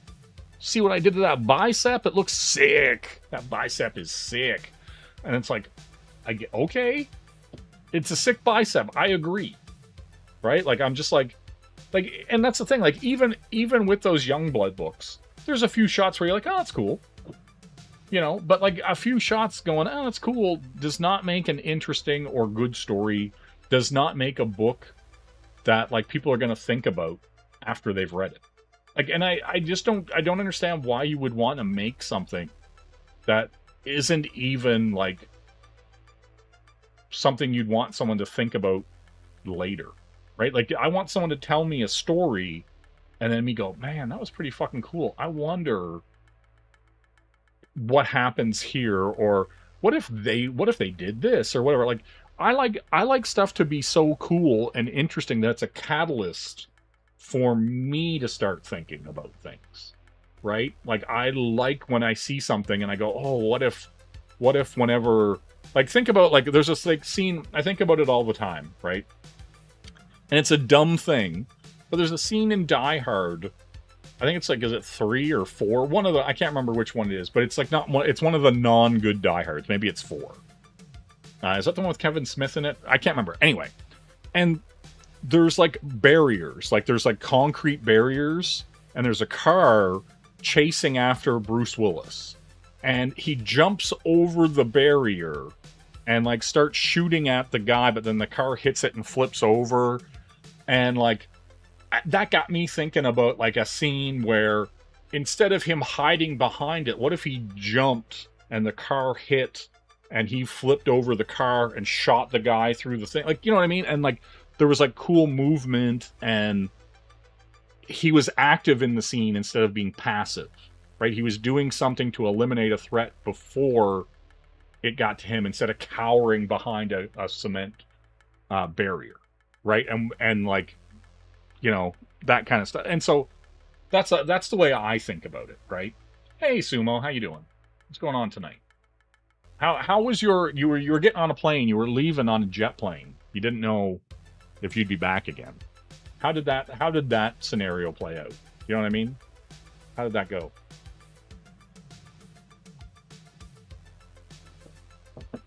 You know what I mean? Tell me. The first Die Hard is 100% a Christmas movie. It takes place fucking like they're going to a Christmas party. It's a Christmas movie. There's like lights and Santa Claus and presents. The whole thing. Like, if anything, okay, here's the thing. Blue Stinger on the Dreamcast is a Christmas game. When you get into a certain part of the game, there's Christmas music playing, and there's like all kinds of like Santa Clauses and Christmas trees when you're running through the stores. The game takes place, even though it's on an island out in the ocean, there's Christmas music. It's a Christmas game. It's a game that takes place during the holiday season. Thus, it is Christmas. I don't make the rules. You're in the Lone Star State? You're in Texas? You're in Texas right now? Damn. Yeah, they're an office Christmas party. Exactly. I don't like here. Don't make me be this way. Do you know what I'm saying? Yeah, it's ridiculous. Yeah, I don't know what to tell you guys. Like, it's just the way it is. You know what's funny? I feel like ending the stream because Sumo just got here. You know? I'm not gonna, but you know what I mean? It would be hilarious.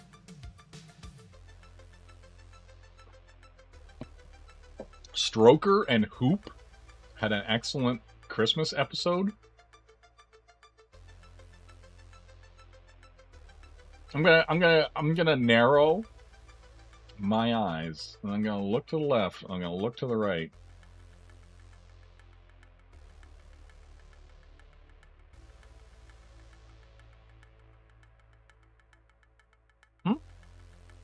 All right.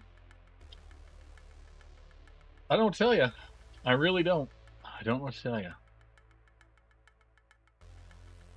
Damn. My loss. Listen, Sumo. It's not my loss. I do need. Oh yeah, that's right. Sumo. Look at this. We've reached a milestone. We're over 500 subscribers and my watch hours. So now I am cool enough to have my own emotes. My Ben Affleck, who's really tired boss emote. My Ted Danson emote. And my gem emote. That's all I'm saying. That's all I'm saying. I'm just out here doing it, getting it done, you know. Angela is the first person right here who has gotten a membership to the channel courtesy of One K-Pop. You know what I'm saying? That's just how it goes. That's just how it goes. See, we're reaching, right, this channel to the moon. We're reaching new heights. It's good. Stroker, I think Mr. Ninja might be dead. Damn. Yep. So yeah, so it's good. We're getting there. Things are progressing. Good things are happening. And I like it. And aside from all of it, like, okay, I made a video, and it has thousands of views the other day, about this. I'm probably going to adjust those. They were the ones that they recommended. Those are the ones they recommended to me, Sumo. So I made a video about the update on this, and it got like 2.5 or however many thousand views in a couple days, and it has like 100 and some comments on it, and it blows my mind. It blows my mind how much nuance is lost on people, right? If I go, hey, that's a pretty cool feature, but it's not night and day, and I show video footage that shows that on some things it's cool, and on other things it doesn't do anything, and people are like, you're wrong. This is clearly the best thing ever. You have gotten universal media remotes and blah, blah, blah. And then people are just losing their mind over me being very politically correct. You know what I'm saying? Look at Sumo right here with 5 memberships. One for Alex, one for Jake Martin, one for Oz, one's for Eric Blubducks. Damn. I don't know who that guy is, but Sumo, thank you for your generosity. I appreciate it. I appreciate you. You know what I'm saying? Damn, motherfucker, gonna change it.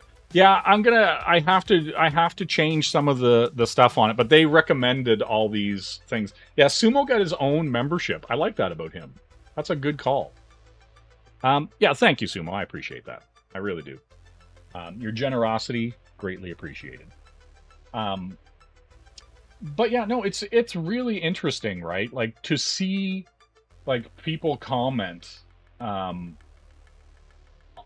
some of it, like, here's the thing, right? Like, some of it I feel like is, like, FOMO. Like, it's like, maybe they bought an analog 3D, like, a year ago. And then now the new shiny thing comes out, and they're like, oh, well, I don't have the new shiny thing. This guy's an asshole for pointing out that I don't have the new shiny thing. And that my thing getting an update isn't that big of a deal because he's got the new shiny thing. And I'm like, dude, I said it was cool. I said that your machine is cool. My machine also cool, as long as we're playing games on, like, as long as we're playing N64 games, we're good, right? And so, like, my shock is that, like, because, like, I honestly, yeah, Gem, you know what I'm saying? My shock is, like, I thought I was being very balanced in that video, where I was like, hey, here's the feature set. This is a cool feature. And here's the thing. It's not even console wars, like, as in, like, you got a PlayStation, so you got Metal Gear Solid. I've got an Xbox, so I got, like, Crazy Taxi or Halo or what, like, you know what I mean? It's not even that, like, it's like that you have different games. It's like you have an FPGA console that plays old games. Like, these games are the same no matter which machine you put them in. That's the crazy part, right? So it's like, it doesn't matter if you have an M64 or an analog 3D. They both play N64 games pretty much identically. Like here's the thing, right? I did a bunch of research on the analog 3D and the M64. Did a bunch of research, seen what both things did and what they had the potential to do, right? This came out, and to be fair, it came out fairly hot. Like, they had patches coming out right up to the day's launch, and then a week later it got another patch, right? And then I think, like, a couple days after the patch and the video that I did, it got a patch for, like, a 48 kilohertz audio update and some things like that, right? Like, they're constantly upgrading this thing, you know, new features, all that. And the analog 3D also getting new features, right? Like, I'm just like, hey, it's cool. They're both cool machines. The reason why I went with this, and I said this in the video, I think that the ecosystem around this one is more interesting, right? Where they made this, and it's all FPGA, and it's open source. And the cartridges, because Mod Retro is actually releasing new games, re-releasing old games, and doing ports of other games, right? So there's been, and on their store right now you can buy 4 games, and some of them are new. One of them's new, one of them's a port, and the other 2 are re-releases, right? And so I'm just like, I think this has the more interesting ecosystem where they're actually contributing to the marketplace, not just putting out a console and making money off the console. They're actually putting out games, controllers. They also make a chromatic Game Boy, and they put out all kinds of different buttons and D-pads and the grommets and stuff like that for the buttons, that different, like, resistances and stuff. So, like, I'm just like, Mod Retro seems to have a healthier and more interesting ecosystem, right? And so I'm just like, that seems more interesting because, like, they're both FPGA devices and they can both be upgraded through software, right? They can do all this stuff. And so I'm like, well, this one's more interesting to me. So I'm going to go this way, right? Like, they're, like, all things being equal, they're basically the same, right? There's a few things both ways. One has, like, some DDR RAM, the other uses PSR RAM. Like, it's the weeds, you know. Sumo DM'd me a pic of his dinner. Sumo has interesting foods. Hold on. People get triggered easily. That's why I like referring to my PS2 as Sony's semi-competent attempt at building a Dreamcast stand. Of course, Alex got a membership before me. I'm shocked he wasn't first. Oh, damn, Sumo. Damn. Everybody's getting gate kept. You grabbed the purple one. Oh, did you really? Did you actually pick up one? That's cool. Just want to explore a system I never really got to before. And here's the thing. Here's the thing, like, that I like about the M64 or the analog 3D, right? Like, they make the games playable. If you've played, like my regular N64 is literally right there on a stack of Game Fan magazines. I'm not even joking. There's a stack of die-hard Game Fan magazines right there. Old fucking Game Fans. If you play some games on an old N64, they are damn near unplayable. They run like sub 20 frames a second. Some of them, they're struggling. They're like chugging and all stuff. Like, they're just terrible. On this machine, like on this M64, they run silky smooth. Like, and you're playing them on a 4K display output, and you can turn off like all the anti-aliasing and dithering and that weird like blurry like Vaseline smudge that like a stock N64 video output has. And I'm just like, yes, I will take that. I will have it, you know? Yeah. Yeah, listen, I think we're getting there, though, Alex. I think we're getting to the Saturn, Dreamcast, PS1, PS2, FPGA cores where they're going to put out device that will play discs. I think we're getting there. Because yes, you can defuck the graphics. You can 100%. Because like I've been playing some games on the N64 that I was like, this is neat, but I wish it was on something else. You know. Listen, damn it, Sumo. Damn it, Sumo with 3Ds. I swear to God, you motherfuckers. Okay. So last time I was looking at Sumo's Twitter, he showed me a sandwich with the bacon. This time, what kind of sandwich can I hope? Look at the oh, Sumo ain't playing. Okay, look at what Sumo's got happening right here. Look at that. I like everything I'm seeing here, Sumo. I like everything I'm seeing here. Look at this. Is that pork? Is that pork barbecue? Is that brisket? What do we got happening here, Sumo? Explain these meats at the bottom to me, because I'm very hungry now. Because that looks delicious. Explain to me, Sumo, these meats. I must know. Damn, you fell asleep.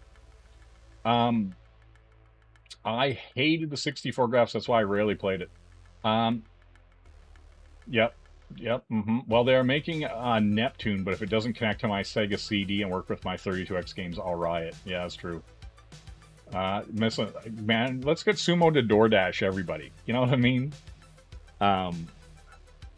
Sumo has sandwich style, and I like it.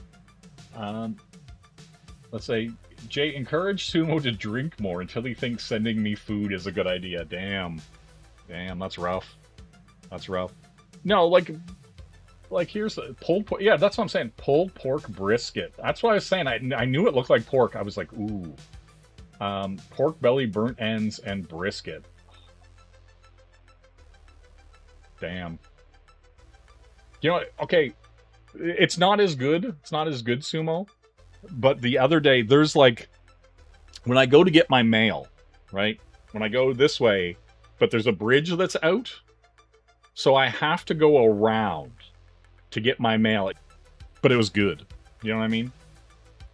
That's all I'm saying. That's all I'm saying. I got some delicious, delicious ice cream, and I don't regret it. You know? And I looked good doing it. Let's see. You had some of that the other day, and you eat more of it in your life. If I pull pork, damn, Snark. You know what I'm saying? You get real tired. You tug one out. You got to take a nap. You can take a nappy. That's fair. That's fair.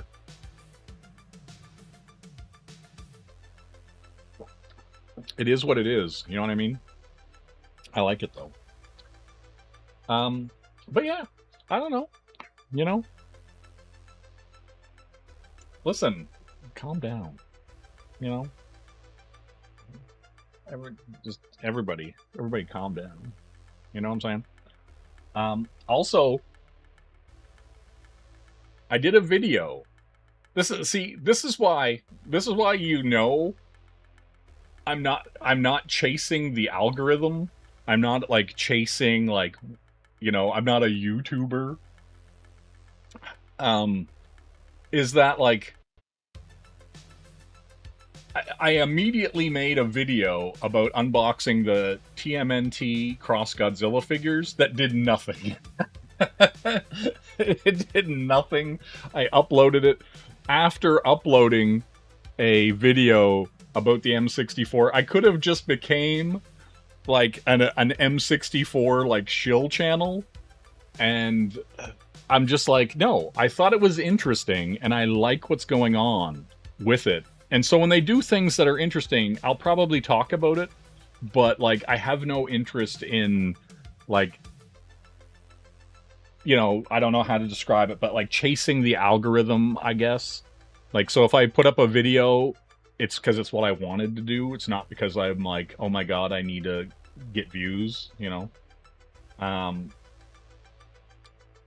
Listen, I would not be surprised if that hasn't happened yet. Do you know what I mean? Do you know what I mean?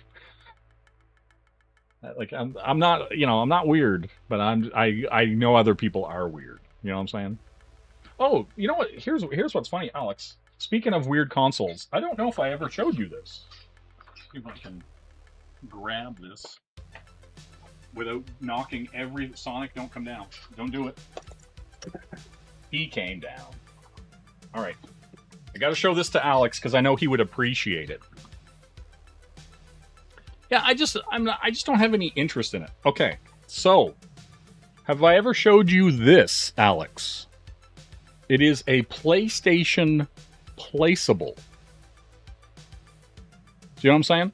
So this is a consoleized PSP. And so what's cool about it is a straight up PSP, but it also has Bluetooth so that you can connect a PS4, PS5, whatever controller to it, and, you know, component cables, connect your controller to it, play your PSP games on a TV. You know what I'm saying? That's just how you do it.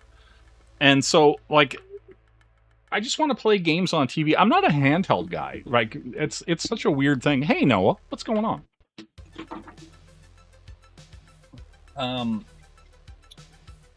How goes it, Noah? How is the hardest working young comic book artist / animator doing? You know what I mean? Noah's out there grinding. I respect it. I respect his grind. He's out there working before he has to go back to school, putting in 12-hour shifts like a man. Never thought I'd see the day where I'd respect Noah for working. You know what I'm saying? You know what I'm saying? Speaking of your tent stream, did you see the Liefeld Badrock figure? You could make a mean custom Hulk. Oh god, that's funny. Yeah, no, I like it. And I actually like the PSP has a really decent exclusive library, like the Wild Arms XF strategy RPG for the PSP. Really cool. Where's it at? Oh, and where's this at? You'll appreciate this, Alex. Speaking of, since I just said the words Wild Arms, I got a copy of Wild Arms Alter Code F, which is a remake of the original Wild Arms on PS1, but for PS2. And what's kind of weird about this is they changed the way the story works. Like in the PS1 version of this game, you could pick which character you wanted to start with, and then they would all eventually meet up. And this one just immediately starts you out with Rudy. It's like, what are we doing here? What are we doing here, guys? Like, Where can I put this? I'll put that right there. Yeah, it's interesting, right? Noah's at work. He worked 14 hours yesterday and 12 today. Damn. All the ladies love me at FedEx. Damn. You gotta treat them girls nice. You know what I'm saying? If you treat them nice, they will treat you nice, Noah. You know what I'm saying? Did you know what? Did you see my tier? I have a membership tier called Nav a Nice for the channel, and I thought it would be entertaining. Yeah.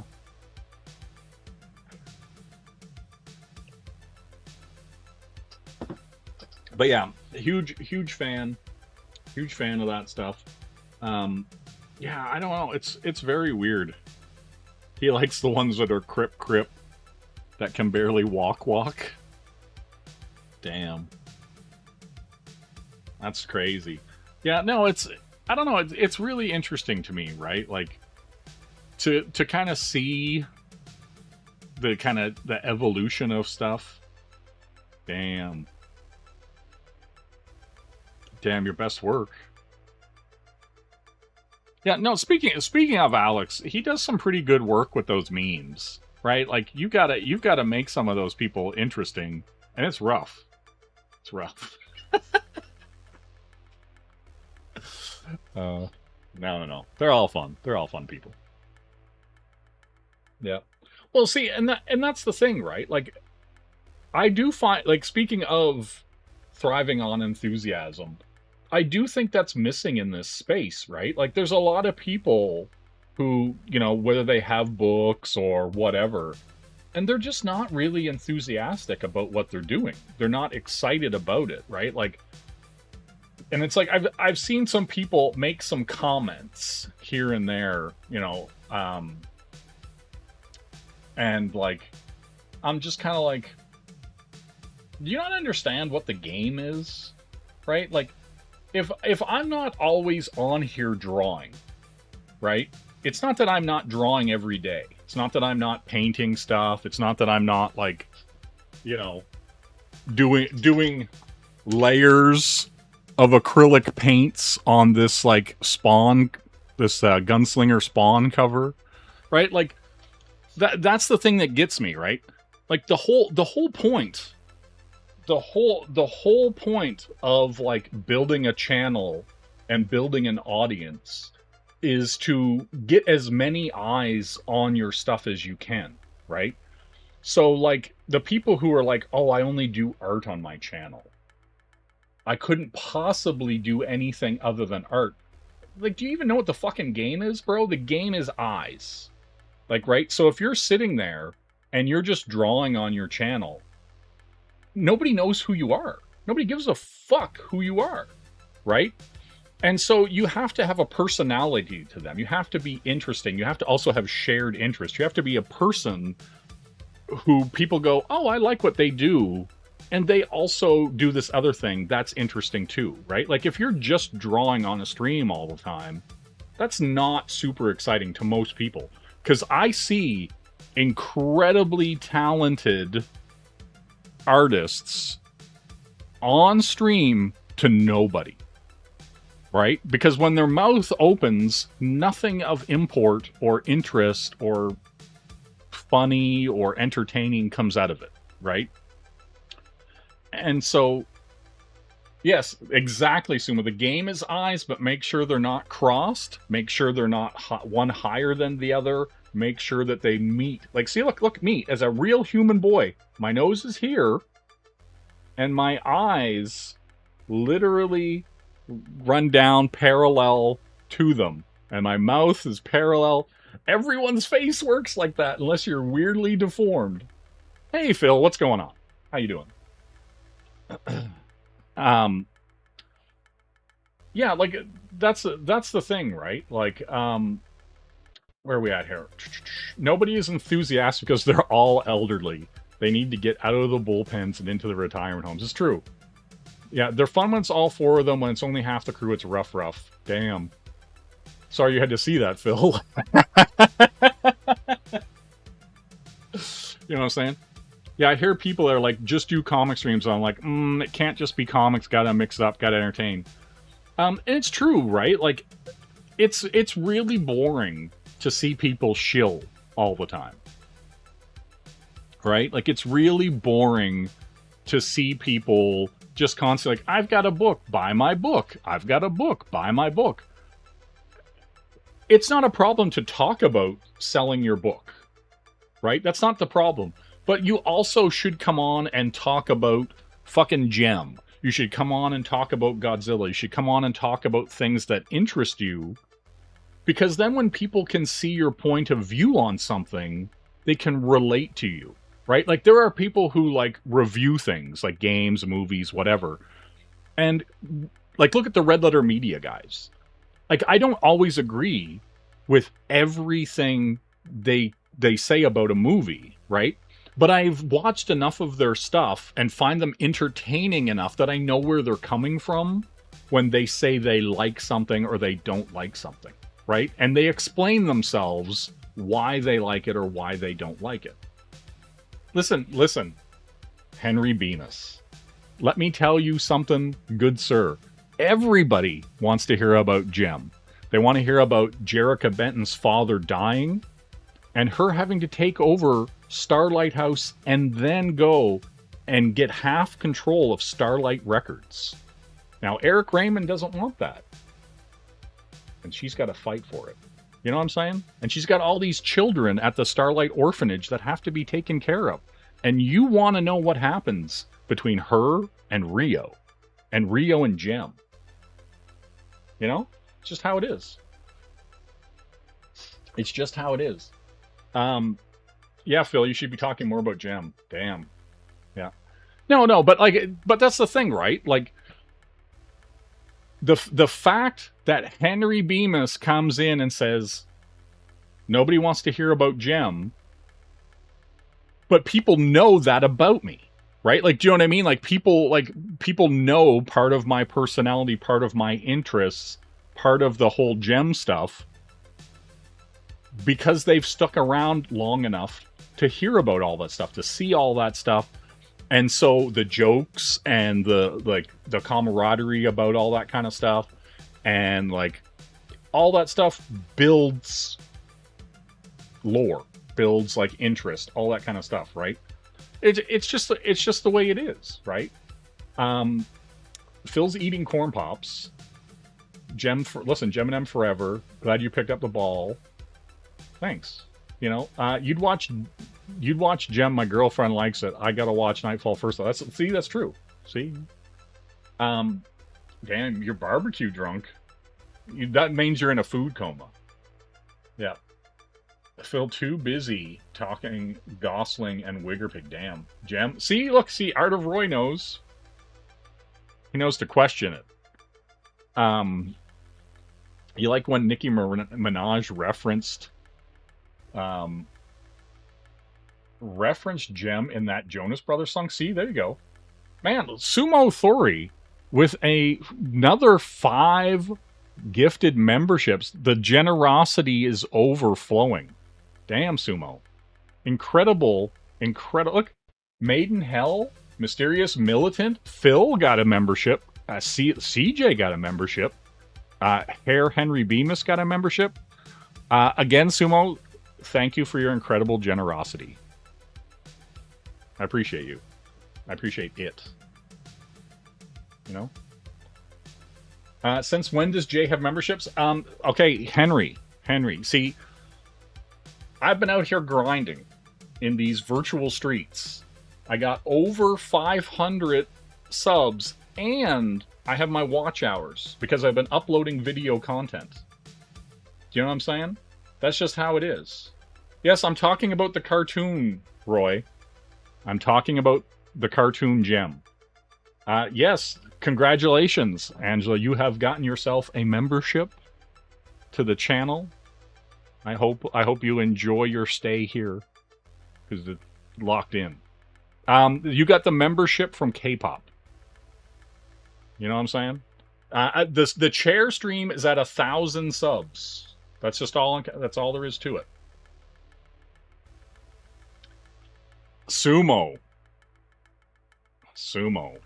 I do appreciate it enough. And I will have clips. But, you know, here's the thing, Sumo. Here's the thing. I won't pretend or even want to assume that people are going to be as generous as they are, right? I don't take that for granted. I don't expect it. And that's the thing, right? Like, you know what I mean? Like, I 100% appreciate it, but I'm not coming out here being like, hey, this is assumed this is going to happen, right? So yeah, we'll get those things, but you know, right now, what you get is my appreciation and gratitude. You know what I mean, Sumo?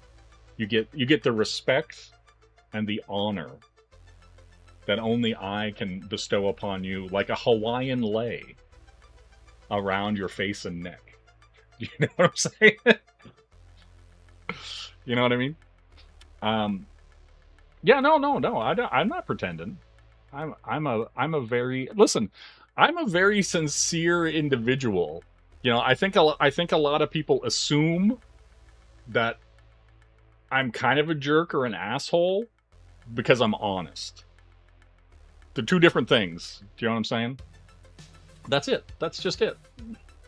The memberships aren't going to my head, Henry. I appreciate them. It's been a grind to get to this spot, doing a lot like the videos and doing all that kind of stuff. You know, and it's finally paid off, and I'm actually very excited about it. Like, you know, because it's like one of those things. It's another step in getting everything done, right? It's another piece of the puzzle.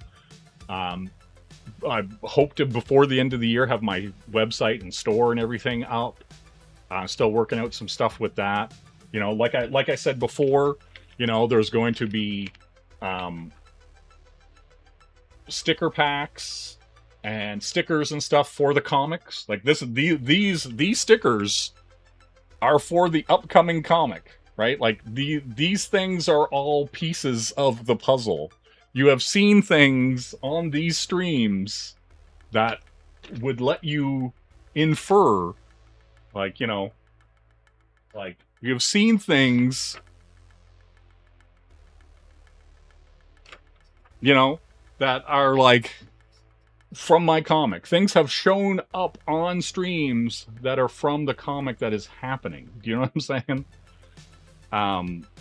Yeah, no, listen, Phil, bookmark maybe, but I'm more of a magnet enthusiast. Do you know what I'm saying? Magnets are the superior art form. So you're probably going to see some magnets out of me at some point. I've got 5 stickers already done and designed, and I was so excited about this one that I just put in the order because I wanted to see the cracked glass effect on it, and they're transparent too. Like whenever you peel it off, like the one that is on my desk, that's basically like been hidden in plain sight. Whenever I switch back and forth, the you know, I've been hiding things. There's things, you know, there's things happening. You know what I mean? And so yeah, you've been seeing things here and there, and when things start happening, you'll go, oh, I've seen that before, right? And so we're getting there. I'm trying to get all my ducks in a row. I want the website up. I want there to be product in a store, so that if you go, oh, that's a cool thing, I want that. I don't want to draw things out in a way that like people are paying for something and then waiting for it. I would rather have things ready. Also, hey Plunge, how you doing? What's going on?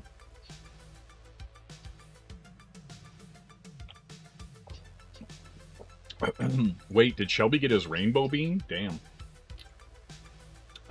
Trading cards beat the shit out of bookmarks, magnets, and stickers. That's true, yeah. No, there's a bunch of things I have planned, and I want, like, I think the timing is the thing that's important for all of it. Like, just kind of rushing stuff out or just putting stuff out for the sake of it. Everything has to feel right for me to do. It has to fit into what I envision long term, right? That kind of stuff. Just send Incredigirl #2 to the printer, so we have sent it to backers in well under the 6 months we send it. Oh, that's great. That's great, Plunge. That's awesome. Yeah, see, and that's the thing, right? Like, I don't want to like do like a crowdfunder or do whatever and then have people wait for the books. Like, when you look at how Phil's doing it, I actually have a lot of respect for Phil and Brandon, like, to be perfectly frank.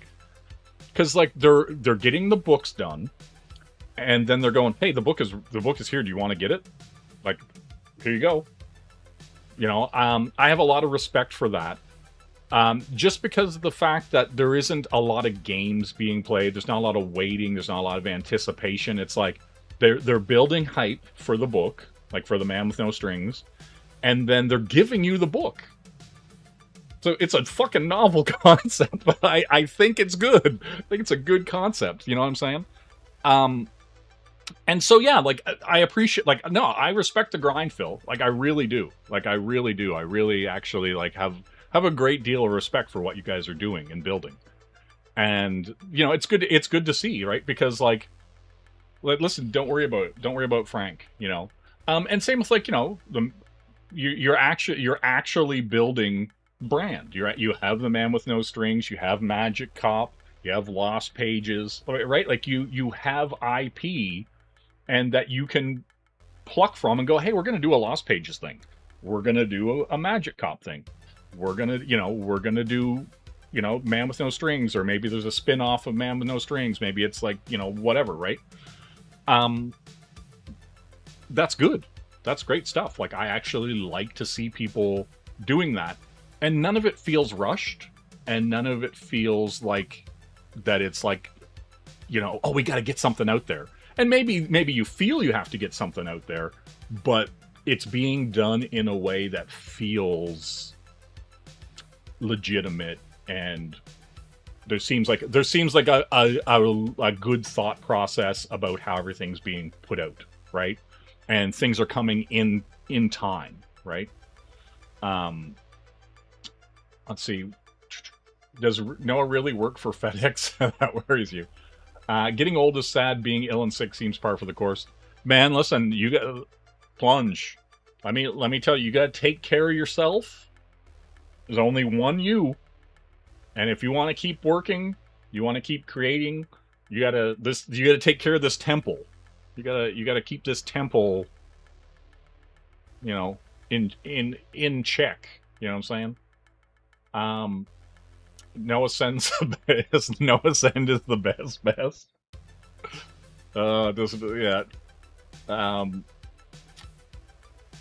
The DS boys are eight or whatevs. That's all Brandon, I think. Listen, Brandon entertains me. Brandon's an interesting fellow. Hey, what's Plunge saying here? Oh, I'm not reading that because it's those are private conversations. Antonio Bryce already built brand. God damn it. Wah, wah, wah. Laugh, you bastards. IP, I thought the Zayd brothers were known for their DP work. Damn, Eiffel Tower. Damn, high-fiving over an Eiffel Tower. Oh my god. Yeah, listen, I'm old, it's not so bad. You know what I mean? You take care, yeah, you take care of yourself. It's all right. Damn, Sumo, that's an old cut. Damn. Yep. Poor Cecil. You know what I mean? He was the bridge. He was the bridge for that Eiffel Tower.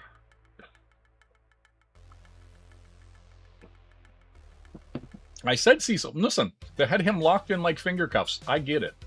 You know what I mean? Lock him in like finger cuffs. He was a Chinese finger trap, you know what I'm saying? For an evening. It's just how it is. Yep. But yeah. Yeah, no, it's good stuff. Like, I don't know, like, I'm actually really curious to see where people go, right? Like, Jake's a really interesting figure to me, like, just in the fact that, like, he seems like a trust fund kid who just, like, wants to make video games and comics or something like that. Like, maybe I'm completely wrong, but that's the vibe I get from Jake, that he's, like some kind of, like, well-to-do guy who just has nothing better to do with his time than, like, make comic books. Like, that's really what it feels like. Maybe I'm completely wrong about Jake, but, like, that's how it feels to me. You know. And then Pear, you know, like, Pear's, like, the, like, auteur, you know, and he's, like, super eager to learn and, like, grow his craft.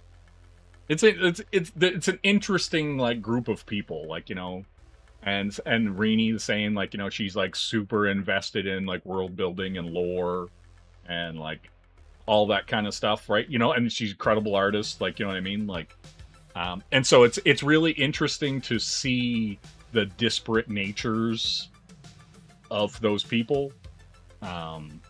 Yeah, so like, and that's the thing, like, I find people interesting. I don't find everybody interesting, like, but I find, like, people who make things interesting, right? Yeah, Jake plays Fortnite and, like, makes comic books, like, in his spare time. Like, yeah, like, it's really entertaining to me, right? But, like, most people aren't. Like, most people, I will never even mention them because their book isn't interesting to me, or they're not interesting to me in any way, shape, or form, right? And so, like, you know, and it's not like a whatever, but, like there are hundreds of people in this space that I know that are making stuff, and almost all of it is not of interest to me, right? Like, I'm just like, the person making it isn't interesting, the thing they're making isn't interesting. I'm sorry, I can't do anything about that, right? Yeah, like, no, like, the thing is, is like, yeah, I try to stop in and see what's going on, because, like, it was, like, I'm gonna be honest, Phil, like, the first, like, handful of streams when you guys started doing panel breakers were, like, fucking, like, what are those, like, fucking, the what is it, like, the Windows, like, slideshow thing, whatever that is, like, it was just too clinical, and it was, like, too nerdy for its own good, right? Like, it finally got more casual and more, like, interesting as people who make things talking about making things and being, like, you know what I mean, like, pulling up the slides and going through all that kind of stuff. And it's like, yeah, I get it, that's part of the process, but, like, it's also got to be entertaining for the viewer, right? Like, yeah, right? Like, and so, like, I in many cases, a PowerPoint, there you go. Thank you, Michael Dicha, for the PowerPoint. There we go, PowerPoint presentations. No, but, like, that's the thing, right? Like, no, and that's true. Not everything is for universal consumption, right? Like, that there are niches and there are hallways that you choose to go down and enjoy things, and rabbit holes and all that kind of stuff, right? And not everything should be for everyone, right? Like, I think that's the mistake that people make, right? Like, you know, and, like, here's the thing, like, not everybody, like, you know, well, let's look at the panel breakers, right? Not everybody's into westerns. Not everybody's into erotic, suggestive, Simpsons-esque Conan with a dick axe. Like, do you know what I mean? Not everybody's into, like, swords and sorcery fantasy. And then, like, you know, sometimes Pear makes a book about talking dogs, and then other times he makes a comic with Mark Millar. Like, like, do you know what I mean? Like, and so, like, not, like, you know, but some people are going to be like, oh, I really like this Wild West thing. I'm not seeing enough Wild West stuff. This is cool, I'm going to gravitate towards, this book. Some people aren't seeing enough blue dick axes in their life, and they're going to find Jake and be very happy. Like, you know what I mean? And so that's cool. That's like, you know what I mean? But that's like, that's what's interesting about comics, right? Like, and so some people are like, hey, I'm not seeing enough cyberpunk. I'm not seeing enough, I don't know, like pirates. I'm not seeing enough, what's Bancroft's book? His new one is going to be like, Norse mythology kind of thing. And so like, that's the thing. It's good to actually, have that variety of options and choice. Yeah, see, there you go. See, Angela says she likes Jake. And Jake is a very gregarious and like pleasant person, right? Listen, I'm not alienating anybody. Do you know what I mean? Like, I am actually very nice to like 99.9% of the people I talk to.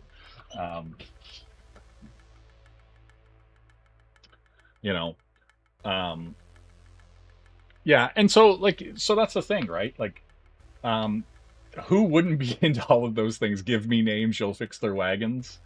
Yeah, like, see, well, but see, and that's the thing too. Like, some people love Pear's art, and other people don't, right? And like, sometimes I look at stuff that Pear does, and I'm like, ooh, that's interesting. Like, and then other stuff I go, I wish he would finish that. Right? Like, do you know what I mean? Like, it's weird. Like Pear is interesting to me in and of the fact that, like, I'm not sure what he's gonna do. Right? And so that's interesting to me. Like, I don't expect anything from Pear. And so when I see him do certain things, I go, oh, that's kind of interesting. I wonder where he's going. Right? And so, yeah, that to me is cool. Right? What's this here? You'll never know, Jay. People just vanish from around you without saying word. Listen, that's fine, right? Like, I here's the thing, right? If someone was offended by anything I've said, and they don't, I guess they don't either A, see the nuance in what I'm saying, or B, think I'm attacking them. Okay, like I honestly, I'm not gonna care. Right? Like, that's the thing. I'm not going out of my way to offend people or whatever, but if I'm being honest in a statement or talking about somebody and they get butthurt about it or whatever, like, I'm honestly not going to care. Because I honestly, 9 times out of 10, I'm not saying anything that other people aren't already saying and thinking, and I'm not saying anything I wouldn't say directly to their face, right? Like, I'm never gonna play that backroom game or any of that kind of stuff. If I don't like what you're doing, I'm gonna tell you I don't like what you're doing, right? If I like what you're doing, I'm not going to, like, not say I like it, or I'm not going to brown nose for the sake of brown nosing because I think it's going to be advantageous to me in some way, because I just don't fucking care.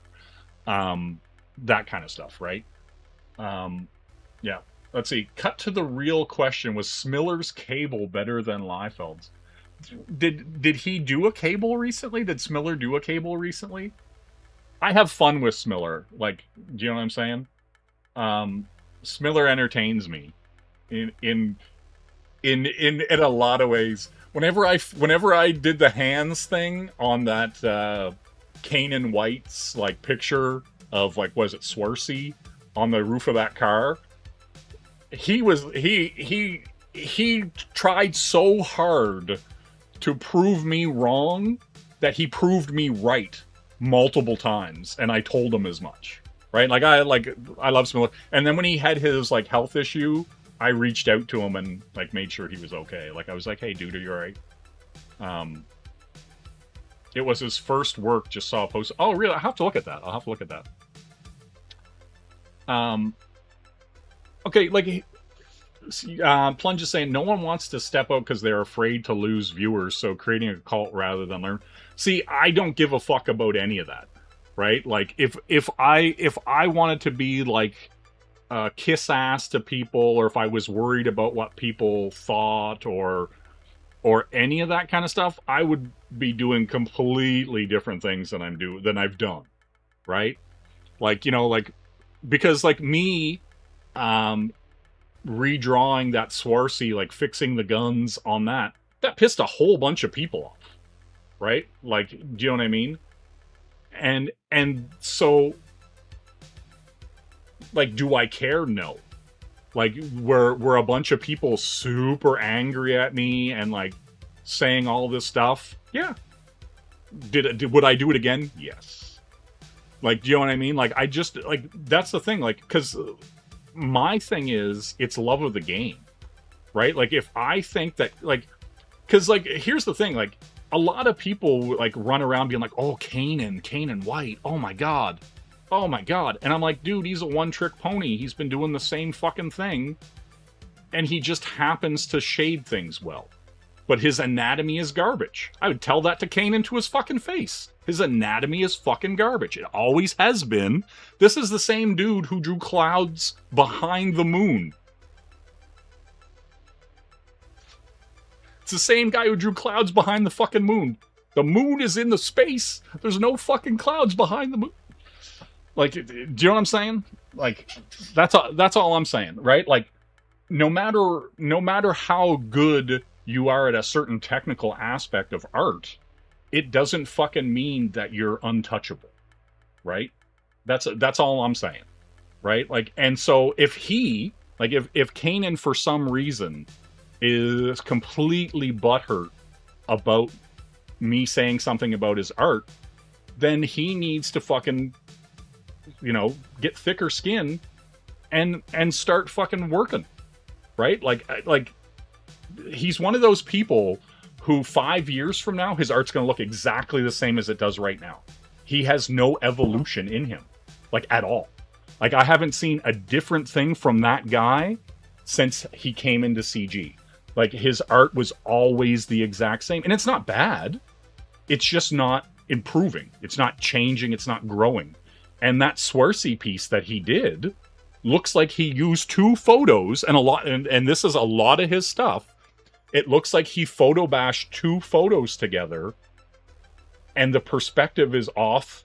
It's close, but he just traces over it and then details everything in. And I've seen him draw on live streams. He can draw, but he makes a lot of weird mistakes, right? Like, and so it's like a lack of like the training to understand the mistakes he's making. Like, he's doing finishes on a piece before he's even roughed it in, right? Like, and so that's the thing, right? Like, this guy is like, he doesn't even have like a solid foundational drawing, and he's already doing like deep cross hatching and shadows on something.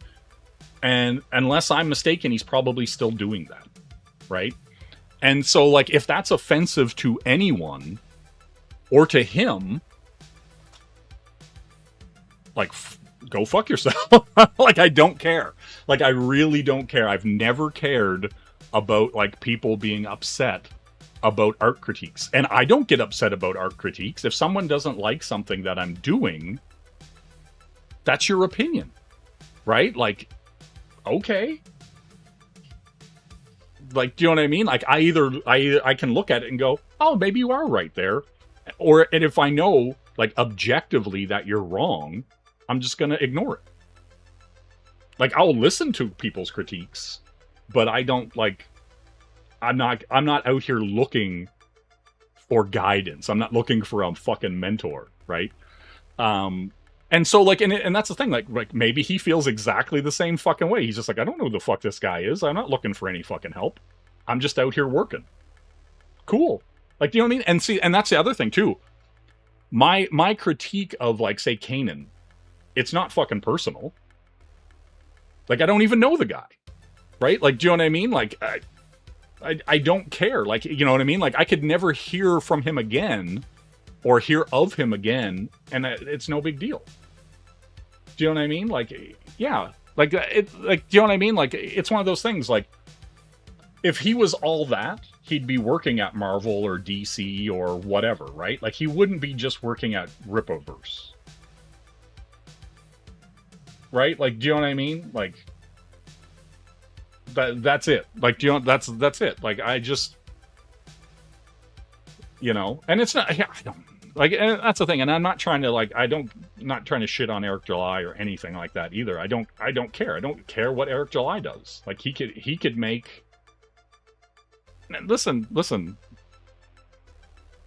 Roy, I don't hate anybody. That's the fun part about this, right? Like, me having an opinion has nothing to do with anything,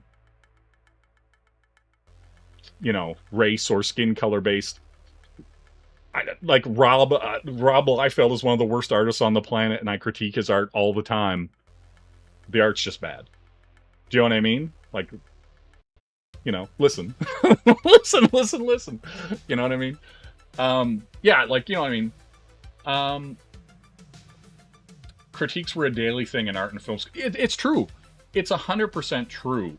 Like, when I was taking, like, illustration and design, dudes, like, teachers and stuff, like, you know, like your professors, whatever you want to fucking call them.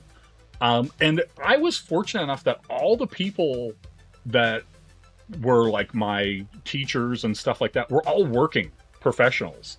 Like, one of the guys in my design, like, the thing that I was taking, he did, like, all the, like, AT&T logos and did all this other kind of stuff like that, right? And so I had really interesting conversations with him about graphic design and illustration design and all that kind of stuff.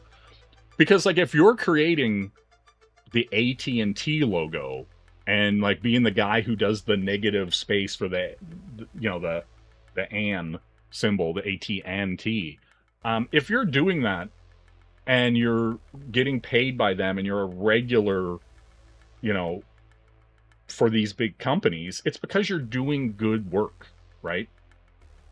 That's all I'm saying. Like, I really think that, like, way too many people are too narrow, like, focused in their, like, comic book craft. Like, way too many people who, like, draw comics don't draw from real art, don't look at real design, don't look at, like, look at all the fucking terrible logos out there. Like, holy shit. Like, I don't know how many times I have to say to you, if you can, like, look at that Godzilla back there. Look at that Neo Geo. Look at that Ridge Racer back there. If your logo isn't readable from a distance, like that gem logo, you can immediately see what it is. If your logo isn't readable at a distance and it doesn't look cool on a t-shirt, throw it out. Right? Like, if your logo on a t-shirt looks like some weird mess and whatever, it doesn't look cool, throw it out. Just get rid of it. It's garbage. Like, I don't want to see your little swirly, swiggly gig, you think you're in a metal band logo. Nice fonts, clean graphic design, just all by itself. It needs to look beautiful on a t-shirt from 10 feet away. If you don't understand that, you need to understand that. Like, you need to get to work, son. Like, holy shit. Yeah, like, yeah, A-Team and T. Yeah, B.A. Baracus, Murdoch. Now AT&T. AT&T. But yeah, like that's the thing, like, you know, I just, like, and here's the thing, like, I just want to see cool stuff. Do you know what I mean? Like, I want to see people make cool things. Like, if I have any critique for you ever, it's because I want to see your stuff be better. Right? Because I'm just the love of the game. Like, it's literally like, hey, that could be better. I would love to see that be better for you so that you would have success. Right? Like, my critique and my sometimes displeasure with what people are doing is more about wanting to see things be better, right? It's not about tearing anyone down. It's not about like hurting people's feelings or making people feel bad or anything like that. Like I don't get up and go, man, I'm gonna piss in somebody's cornflakes today. Do you know what I mean? Like that's like, and listen, Roy, my wants and needs are very relevant. You know what I'm saying? Very. You know what I'm saying?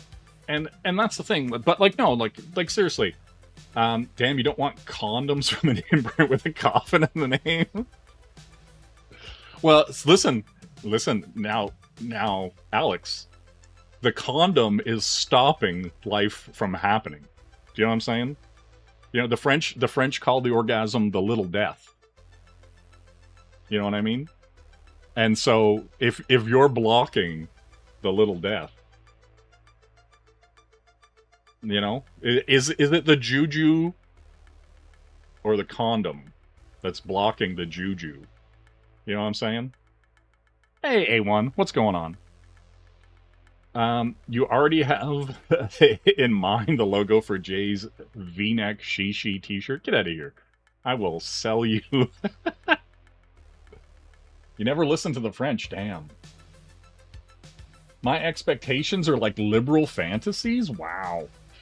I mean, whatever, I don't know.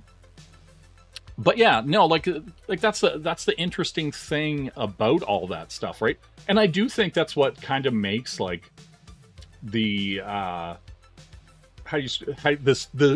indie comic space. Yeah, either or. Now I do think that's what makes the indie comic space interesting, is that like there are a lot of people who want to make things, and that's cool, but there are a lot of people who don't realize that they're like not ready to make things. That they're like, you know what I mean? Like, is this a TJ alt? Who? Like Art of Roy?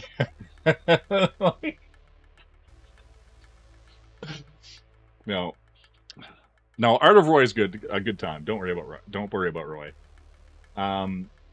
Your prime minister used French to respond to tariffs. Yeah, listen, I'm not even gonna. I shake my head at what's going on politically as far as like all this like tariff stuff. It's like our country is about like what, 47 million people, and we've decided. Well, not we. Because I didn't make any of these decisions, but the politicians have decided that we're a country that's 10% of the size of the United States should fuck around financially with a country that is way more financially strong and stable. It's like, what? It's the dumbest thing I've ever seen. You think Roy has you blocked in this chat? I can't see him talking whenever I come in here. That may well be. Roy is a man of feelings, I think. And so yeah, like, and also that kind of stuff too, right? Like, I get on many sides of the coin a lot of things that happened. Right? Like, I've done work for Patrick. I've done work for, like, all kinds of people. Right? And well, I'll put it this way. I've managed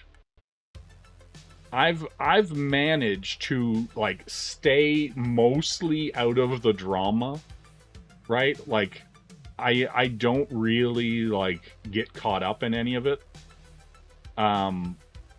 Okay, whatever, Roy. Whatever. Okay, zero feelings, no time for retards. All right.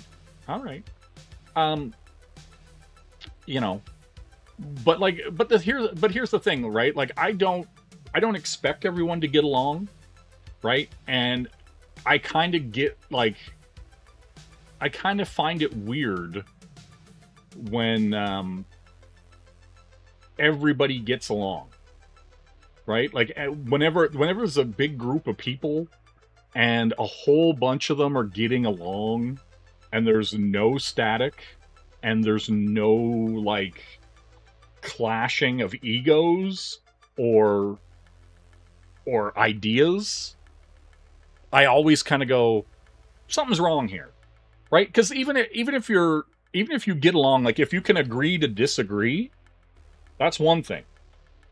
But if you agree on everything, I kind of go, because we're not all going in the same direction, right? Like, if like just because like I'm making comics or somebody like is working in comics or somebody else wants to be a pinup artist or do covers or whatever, right? Like I can be cool with that, and I can probably sit down and have conversations with everybody, no problem, whether I agree with you or disagree with you, right? Like I'm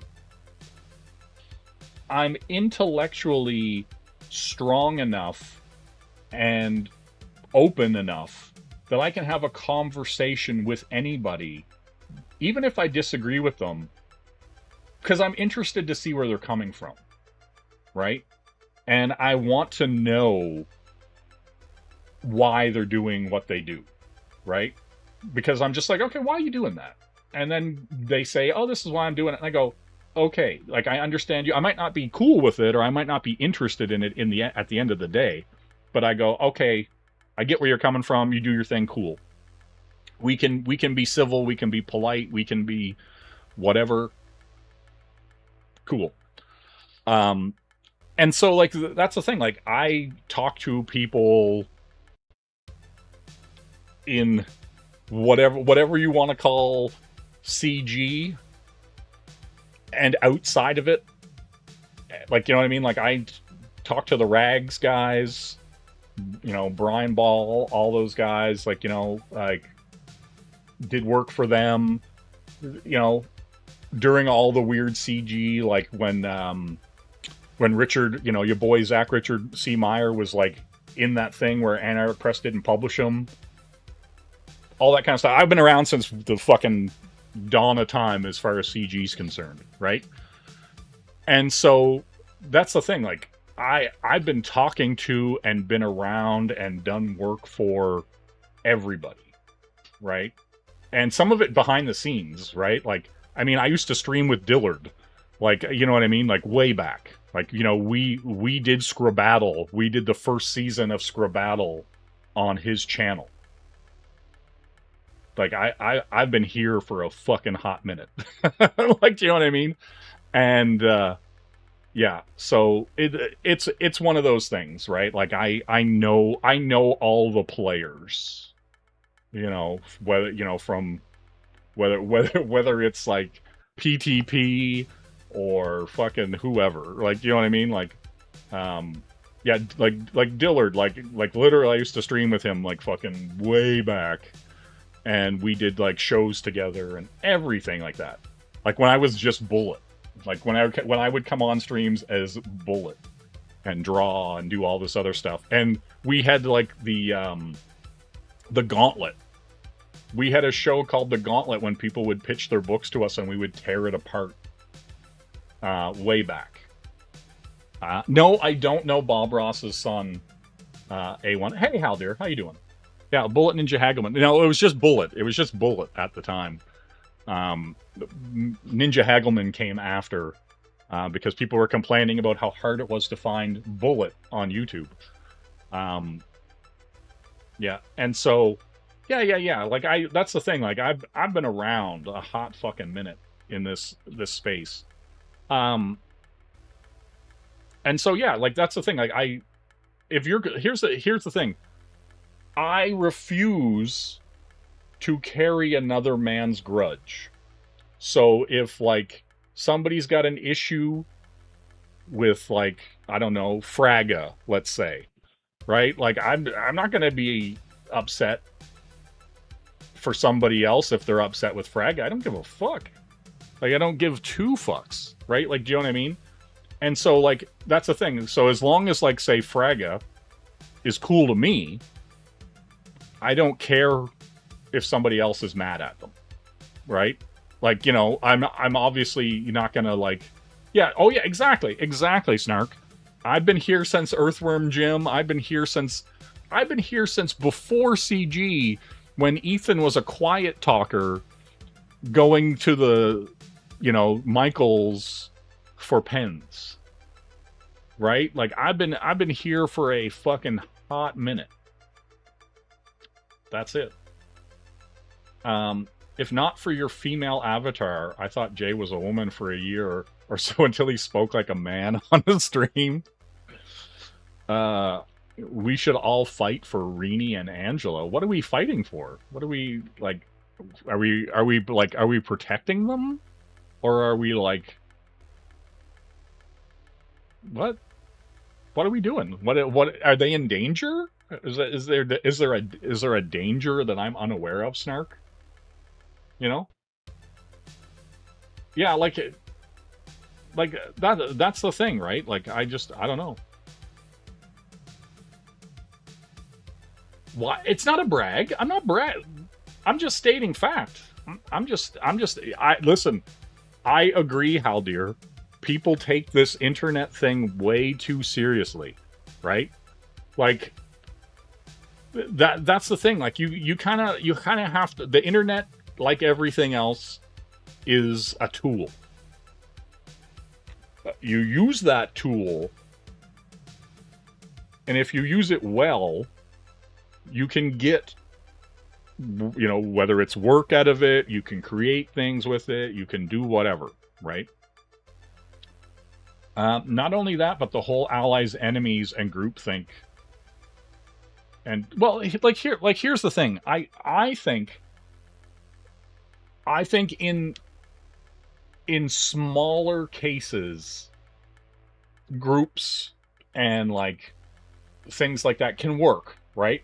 But once things get to a certain size, that's when you have the clashes, right?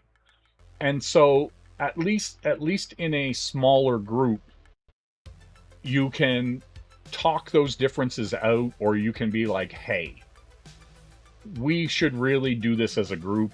It would benefit us all. It might even save us all money, etc., right? Like, or promote as a group or whatever.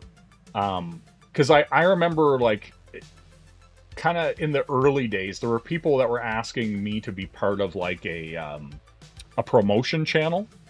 And kind of like, I don't know if a lot of you guys are aware, like the EXP. And there was people like being like, oh, we should all get together and start a promotional channel. And I was like, okay, who's all going to be on it? And then by the time I was in the group and talking about it, I was already made fully aware that there would probably be like 4 or 5 of us that would carry the whole thing. And one of them was me. And other people would just show up when it was time to promote. Right? And so I was kind of like, why would I build a channel to promote other people when they could just show up and reap the benefits of the work that I did? Right? Like, why do I want to work and then have other people just kind of slide by and go, oh man, like you guys built this big channel, I would love to promote on here. I'm like, that's not what I'm into. I don't give a shit about like random people showing up and being like, hey, I've got a book. Because most of those people's books, if they don't believe in their book enough to grow their own channels and promote themselves, why should I? That's all I'm saying. Like, right? If you can't build your own presence, no. It's not an Eric July kind of thing either. Like, but also like Eric July doesn't owe anybody anything. Why? Like, here's the other thing. If I rolled up to Eric July, Roy, I 100% know you're busting chops. I don't.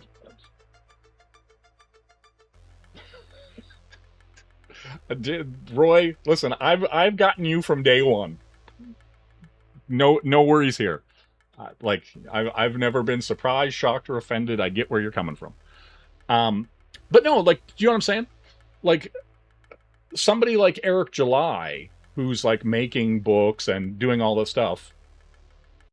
Yeah, exactly. Nobody owes anybody anything. And like I've said from the jump, back when Eric July put out the first ISOM, I was like, he could have put out a t-shirt for $35 and the same amount of people would have bought it. He didn't even have to make a comic book, right? Like, he built up his YouTube channel and he could have literally just put out a t-shirt that said Rippaverse on it for 30 or 35 bucks, and he would have gotten the same amount of people to back him. Like 100%. He could have been in the t-shirt business and then maybe occasionally put out a comic book or whatever. He didn't have to like ever even like enter the comic book arena. He could have just been a merch guy. He could have been a mug guy. He could have been a mug club guy and never had to make comics, right? And so there's a certain, like, here, it's interesting, right? Like, say what you will about the quality of the comics, right?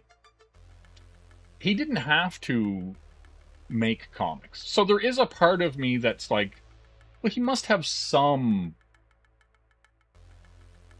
love for comic books, right? At least he actually fulfills on his shirts, damn. Well, and this is true, Alex. Mugs and shirts don't lead to Netflix deals. But here's the thing.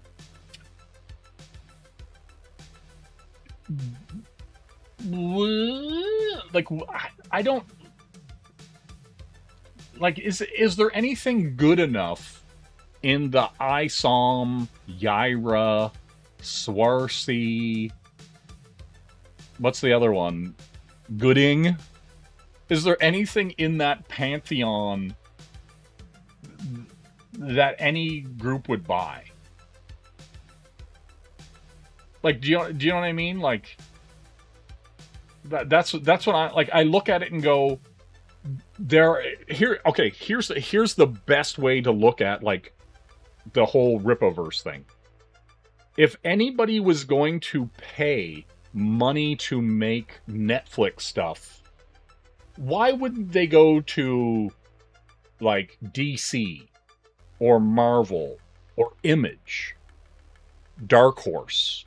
Like, why wouldn't they go to them first? There are 1,000 other indie, like, why wouldn't you go to Terry Moore for Strangers in Paradise or anything before you would go to like all these, like all those indie brands are way more established than Eric July's Rippaverse for brand deals or licensing or anything like that, right? Like, you like, you know what I mean? And like, there's more, because the industry, like especially the comic book industry, is very built around like that Eisner nominated, Eisner award winning, Ringo award winning, all that kind of stuff, right? So Eric July's Rippaverse has none of that, right? There's none of that clout, and then there's none of that like inside the industry like glad handing, right? Because it's all like it's a lot of who you know and your politics and all that kind of stuff. So even from that, right, like regardless of what you think about like Eric, he's still like, you know, he says he's libertarian or whatever, but like to most people he's right. He's, you know, he's on the right. He's not like a left of center guy. He's not a center guy. He's on the right politically, right? So they're gonna go for the lefty guys, the people who are already ingrained in the culture of the comic book industry and Hollywood, and those guys have managers and all that stuff. Like, so they're gonna, like, Rob is gonna get more stuff made than Eric July ever will. Right? Like, do you know what I mean? Like, that's the thing that, like, I kind of go, I just think it's like, even if you were propping it up to, like, have a Netflix deal, it doesn't have the, like, zeitgeist around it. It doesn't have the culture of people who could pass it on to Hollywood, right? Like, it just doesn't have that. Like, I hate to be that guy, But I'm just like, it just culturally isn't significant enough, and it's not culturally with the people who would make those decisions, right? Like, he's never gonna be sitting down with like the people at Dark Horse. He's never gonna get nominated for an Eisner or a Ringo, or, do you know what I mean? So like, he's already however many rungs below the garbage that's above him, right? Like, do you know what I mean? Like, and I don't even mean that in a bad way. Like, I just like, there's like a sea of fucking mediocre garbage out there, and then there's like decent stuff, and there's good stuff, and there's like all this stuff that just through existing would likely get picked before he ever would. Like, for any of his stuff, even with that publishing deal, like there's like 1,000 other IPs out there that are way more interesting than anything they're doing, right? Like, I can't even imagine Netflix or anybody like throwing any money to that, right?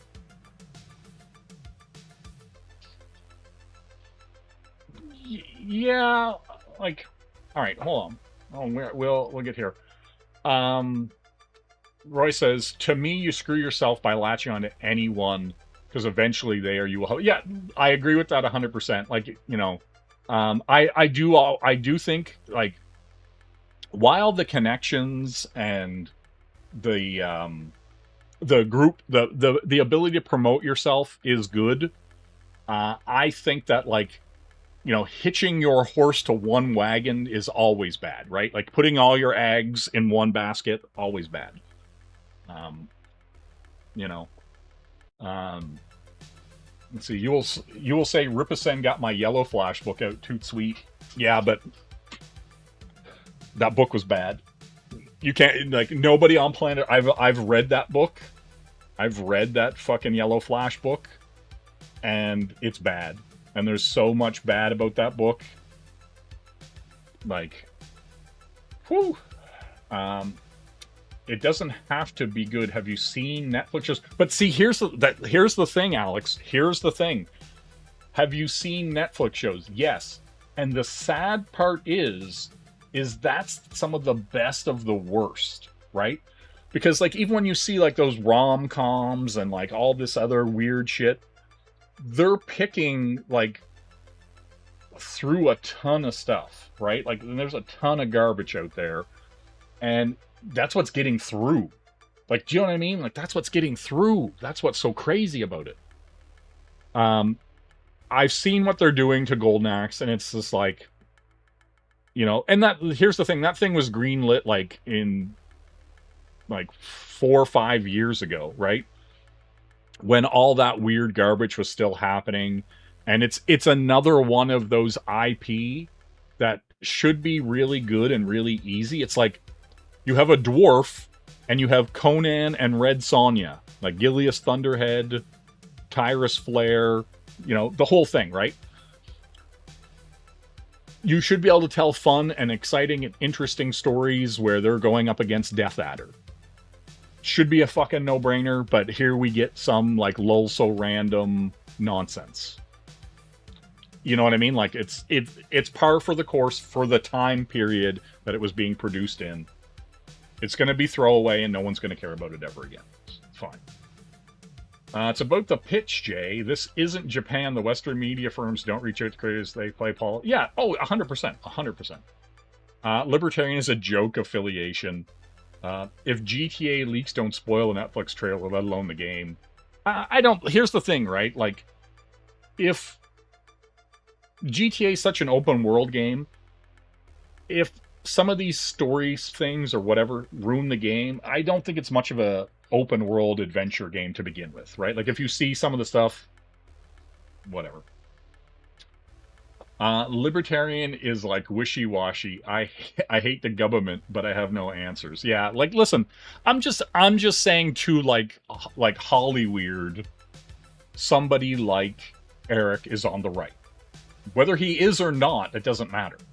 Right? That's all I'm saying. Like, just in the general rule, he's not over here on the left, stage left, you know, whatever you want to, like, you know, he's not over here, so he's over there, right? Doesn't fuck it. There's no nuance if he's not over here with them, right? It's just he's on the right. He's a filthy MAGA Republican, even though he's not. Like, do you know what I mean? Like, whatever. Then they cancel the good stuff. Yeah. Streaming platforms making their own content or buying every stupid pitch killed actual entertainment. Used to be able to get a great TV spot with streaming. They make everything. Yeah, it's true. Like, listen, Snark. I'm not saying you can't like it. I'm just saying, like, as a constructed piece of media, it is poorly constructed. You can still enjoy things that are poorly constructed. It's just not good. That's it. That's it. Let's see. They could have made Golden Axe so badass. They should have, yes. Shit like Big Mouth should be... Yeah, I agree. I agree with that. I agree, Plunge. It's pathetic. Worse than the shit Amazon Prime... Oh, yeah. You missed me talking about Netflix and Netflix pitches and Eric July's stuff never getting anything in Netflix because he's not ingrained or entrenched enough in the industry to ever have that happen. That's it. You've seen the trailers, it's a shame. Yeah. Check out the shit they call adult animation on Tubi. Calling it cringe is an understand. Yeah, that's fair. That's fair. Conan show looks better. It doesn't mean it's good, it just means the bar is low. Yeah, I would say like poorly constructed if somebody from IKEA put it together for you blindfolded. I like Snark. I'm a bit of a here. Okay, here's the thing.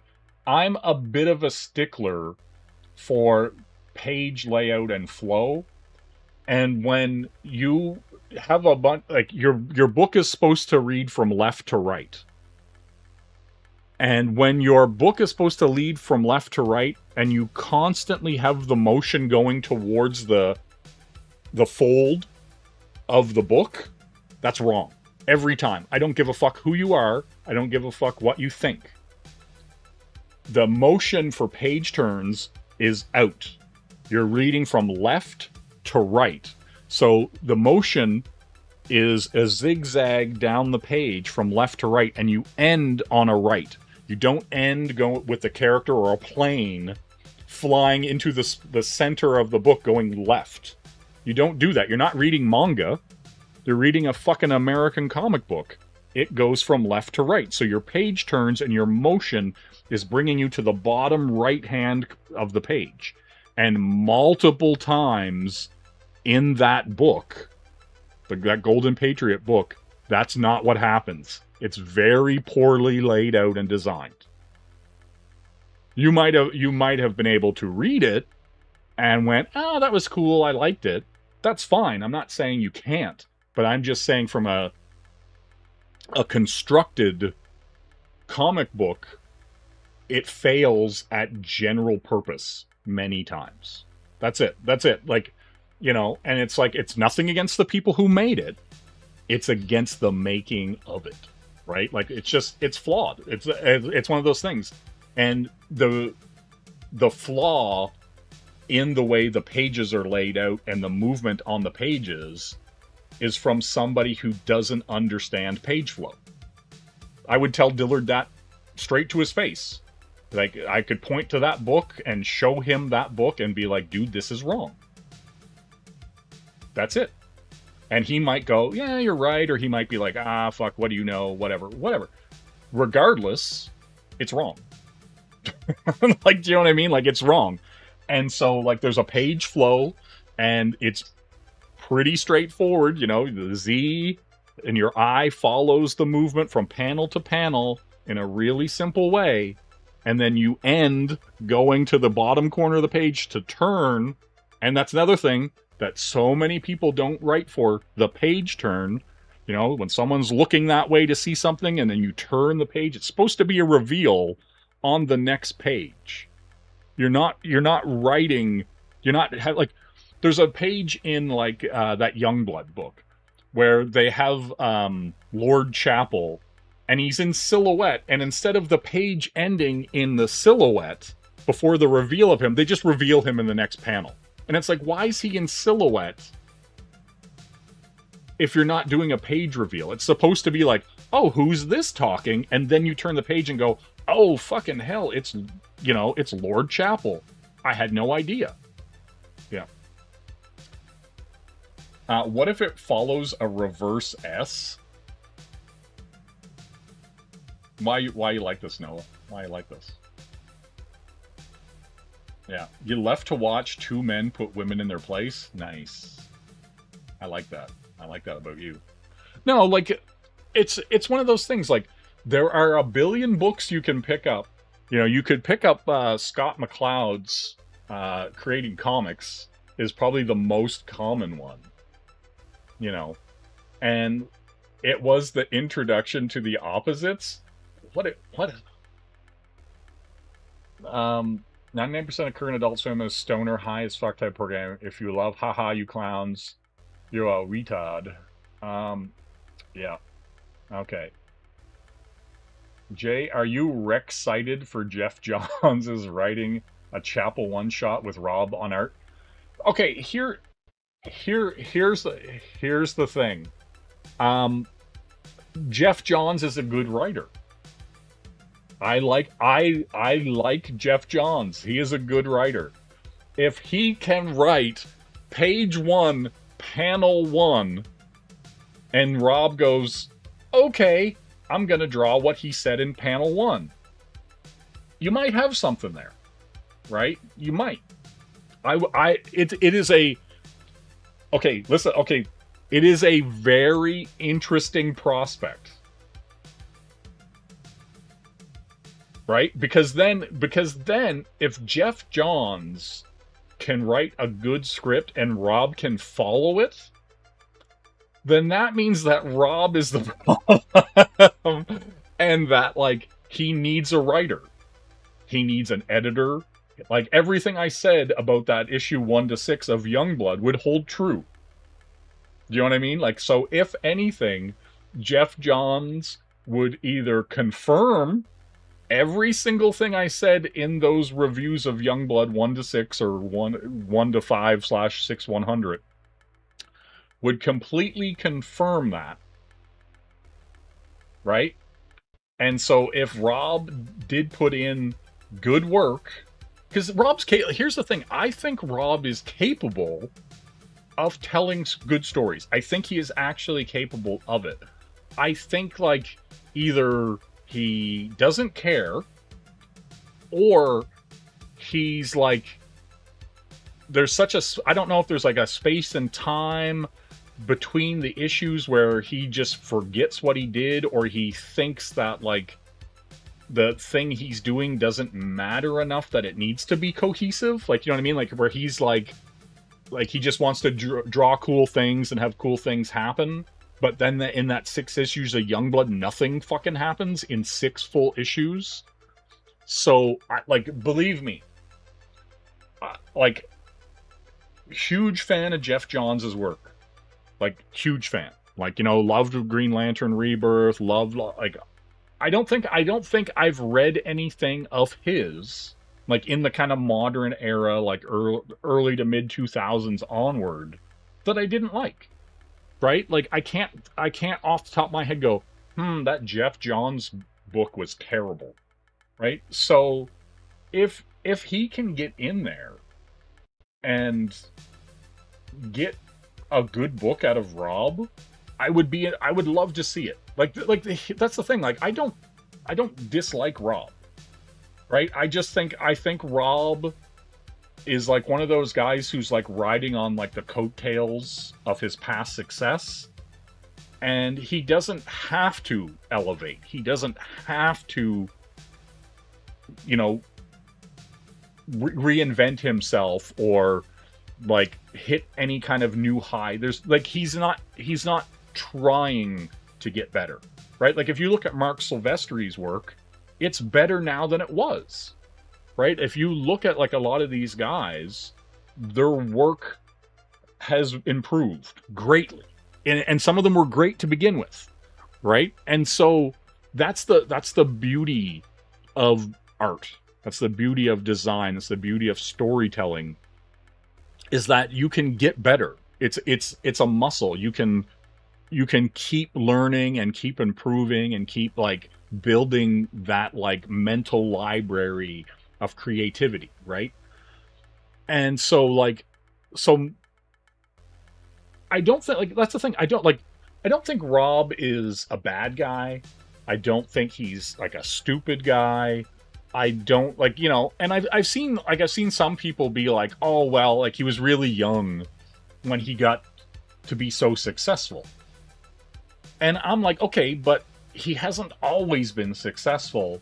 So, you know, because like if you look at Rob's arc, and you look at Jim Lee's arc, and you look at Todd McFarlane's arc, and you look at like all the Image founders, they've had very different arcs. And so why is Rob's arc so flat? Right? So like right? And when a guy like Todd, who's clearly hungry and clearly, like, you know, doing all the business stuff, or why is Mark like still getting better as an artist? Why is Jim, you know, still drawing Batman books like Hush and stuff? He doesn't have to. Like, a lot of these guys don't have to do anything at this point, right? They've made their money, they're getting their residuals, they're doing their thing. But some of them are still hungry. Some of them still want to improve, whether they have to prove something to themselves or whatever. But Rob, it doesn't seem to be the case. Excuse me. Like, do you know what I mean? Like, it just doesn't seem to be like the case where Rob is like, I'm gonna knock this out of the park. Like that Youngblood.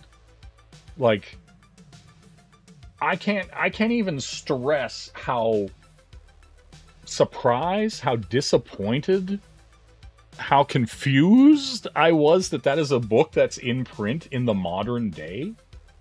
Like, do you know what I mean? And like what?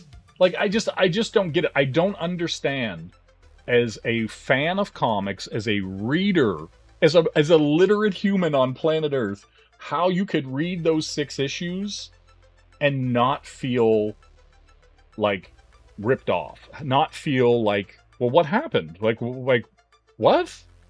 Like what happened to the guys at AD 33? Why were they transferred? Why was there a mass displacement? Why would they fight a purple polka dotted rhino? Why? Right? Like, why was Die Hard imprisoned for 2 years, and then a guy just walks up behind him and pulls the cords on, and he goes, I'm free. Like, there was no suspense, there was no setup, there was no payoff. Right? Like at no point was I like rooting for anybody on the team. Did I think anybody was in distress? Did I think the Earth was even in jeopardy? Right? Like, there were no stakes. There was nothing happening. And to me, that's the biggest like failure of that. Right? Like, there was like, I felt nothing about it. Like, do you know what I mean? Like, and so like it left me to only be like, what the fuck is wrong with this dude? Like, why would he just like draw a headshot of a guy and then just have all this like text like explain, and that was the other thing too. There was like all this insanely verbose dialogue that meant nothing. Like, it was literally like, the battle raged on, their perpetual motion kept them moving, you know. And it's just like, what?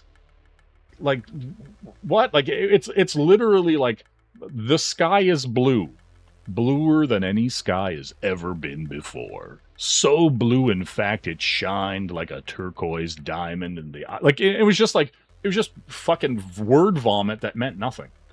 There's no feelings, Roy. Like, it's just like bafflement. Like, I'm just like, what? Like, you're supposed to, there's like, they're comic books. They're supposed to tell a story. Even if it's a basic story, like, even if it's like, bad guy wants to rob bank, I'm going to stop the bad guy from robbing the bank. I stopped the bad guy from robbing the bank. The book didn't even have that. Like, seriously, it didn't even have, like, the most basic of, like, plot. Right? Like, it's wild. It's wild. I just don't understand how so much nothing happened in 6 issues. Right? Like, yeah, befuddled, bewildered, lost in the forest of fucking bafflement. Like, yeah. Yeah, like, no, like, I just, like, I want, like, here's the thing. I wanted to read that Youngblood book and come out of it being like, hey, you should pick up this Youngblood book. It's fucking good. Like, cool. Like, Rob knocked it out of the park. Like, he's cementing his legacy and showing people that he's actually got it. Still got it. Still has it. Like, you know, getting better. You know, fine wine. You know, but like, I don't know, like, you know, and the, like, yeah, I don't know. You have some high expectations of persons who work. I don't hate his work, right? Like, I don't hate Rob. It's the thing, like, you know what I mean? Like, I'm like, cool. Like, I would like his work to be great, you know. Plunge said, not sure if you like reading manga, but you suggest Murcielago. Am I pronouncing that right? Murcielago? The first chapter blew you away. It's getting an anime release next year. Joker is the hero type of thing. Serial killer hunting killers for the government. Oh, really? That's kind of interesting.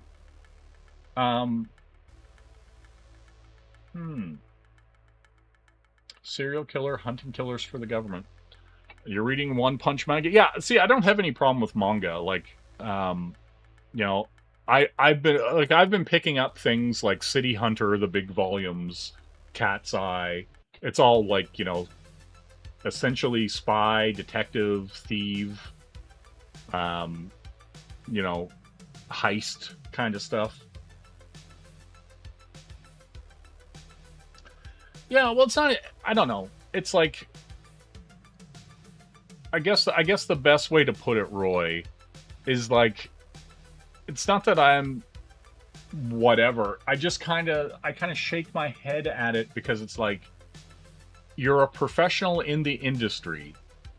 You put out 6 issues of what feel like here's the thing.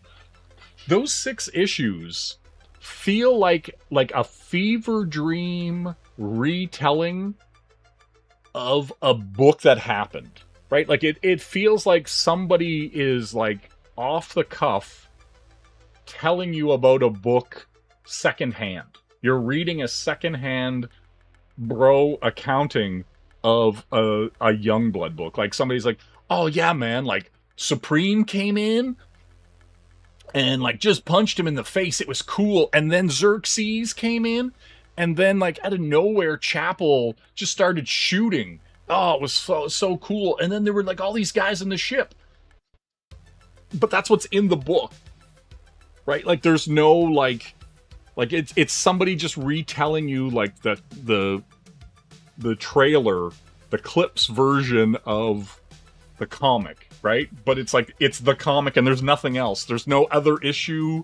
Like, you know, like Prophet shows up and they get his name wrong, and then like he's back from the dead, but there's no like, no one's surprised he's back from the dead. And then I'm like, I didn't even know he was sick.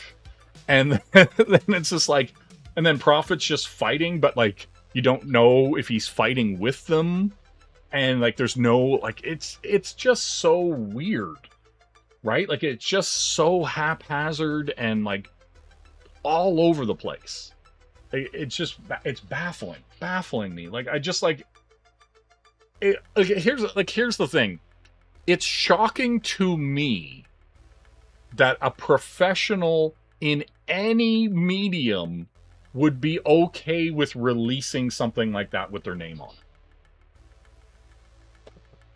Like, do you know what I mean? Like, I would be embarrassed if those 6 issues came out and I had written and drew them, and then people went, I don't even know what the fuck happened in this. It's like, is this a fever dream?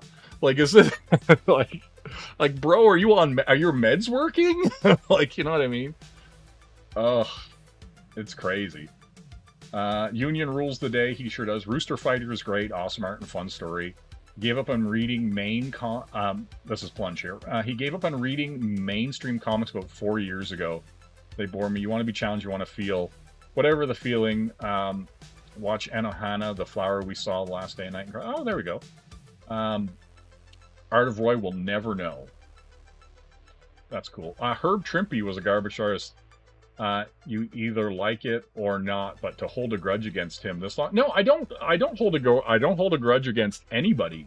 It's more like the conversation about the medium, like in general, and where I think it is for some people, and like how like people have bought those Youngblood books and seem perfectly fine with them. Right? And I'm sure many of the people buying those Youngblood books are buying them as little mini posters, right? That go in a sleeve with a backer board, and they put it in a short box, and they don't read them. It just has a Silvestri cover, and it has a Wiltz cover, and it has a Robert Kirkman cover where Die Hard's head is way too big for his body, so he looks like a weird bobblehead. Whatever. Right? Like, I'm not even telling people how to spend their money. I don't care. I just think it's bad. Right? Like, it's just one of those things where I'm like, what if you made good things? You know? What if? That's all. You know? Alex is saying, and Hannah is really good. You know about the crying. That was excellent. You got the shirt. Damn. Why weren't you crying? What's wrong with you, Alex? You're not emotionally available? Is that what you're telling me? You're not emotionally available?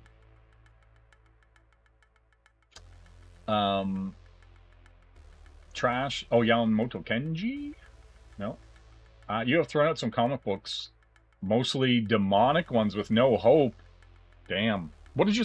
awesome one. What did you throw out? Tell me. Tell me what you threw out. I need to know.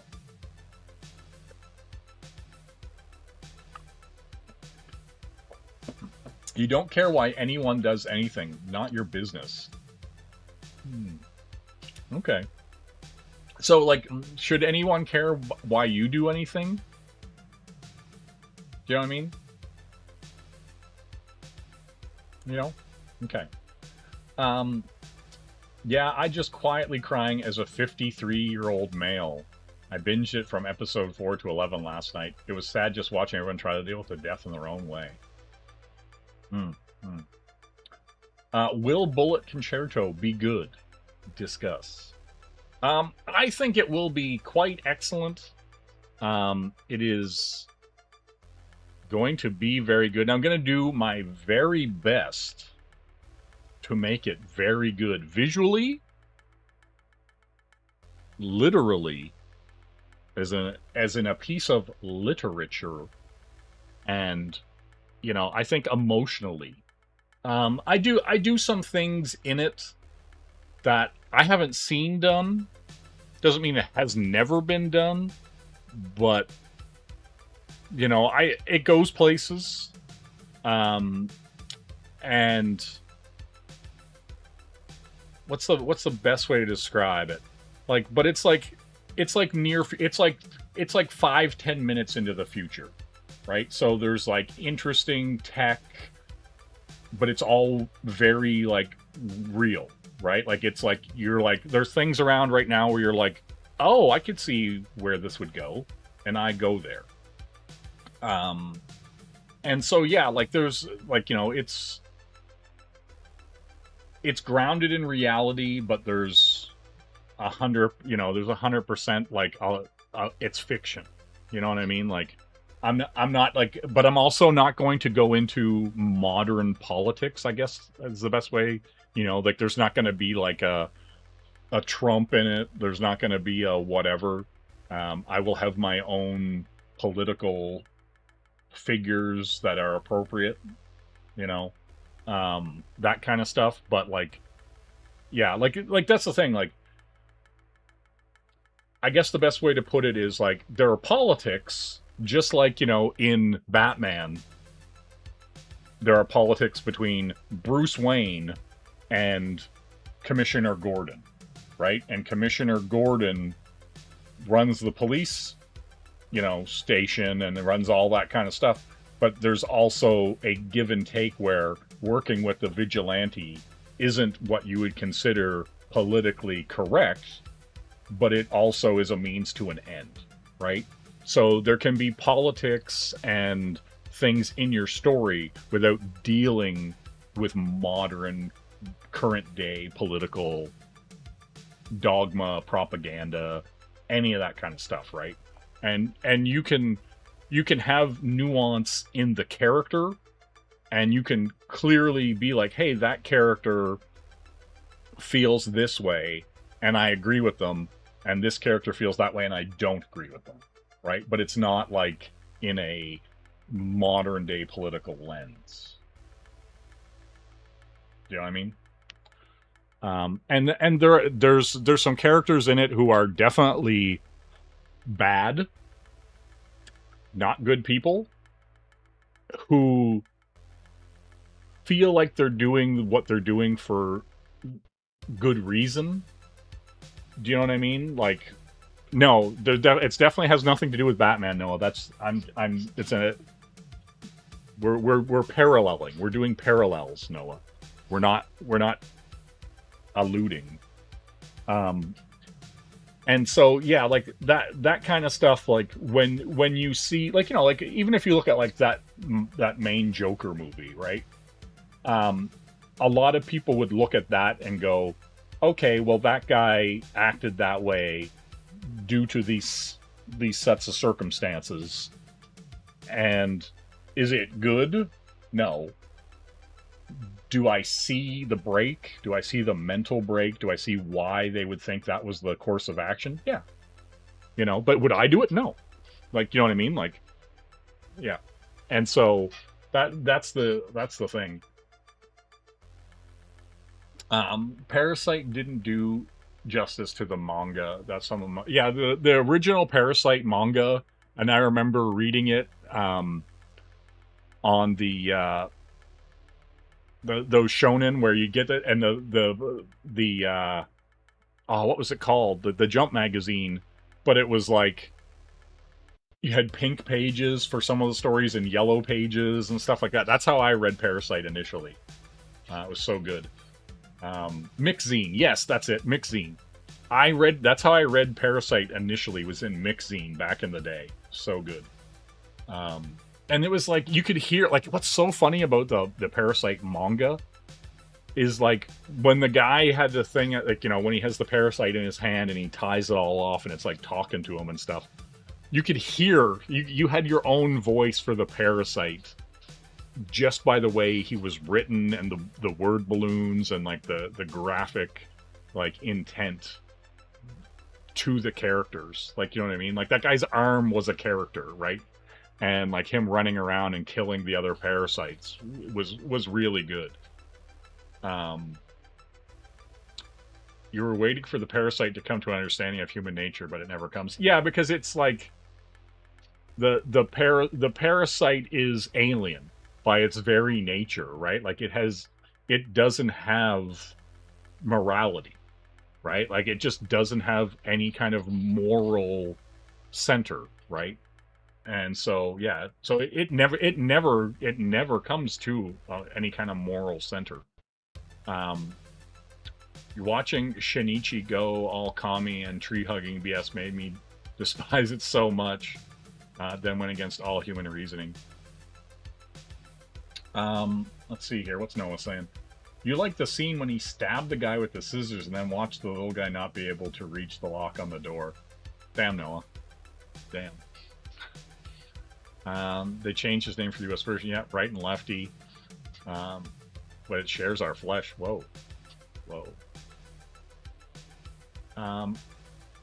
I don't know. There was at least one parasite that started to evolve his understanding humanity before it was gunned down.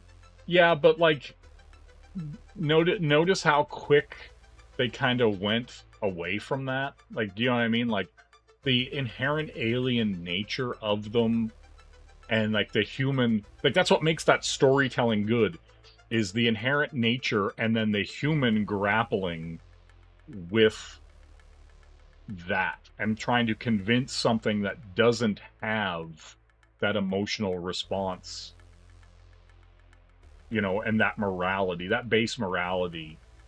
That stuff's interesting to me. Like, that stuff is actually really interesting, just as a motivational factor, right? Like, for the character that you're dealing with, right? Like, he has to deal with something and a plight that no one knows about, no one would believe him about.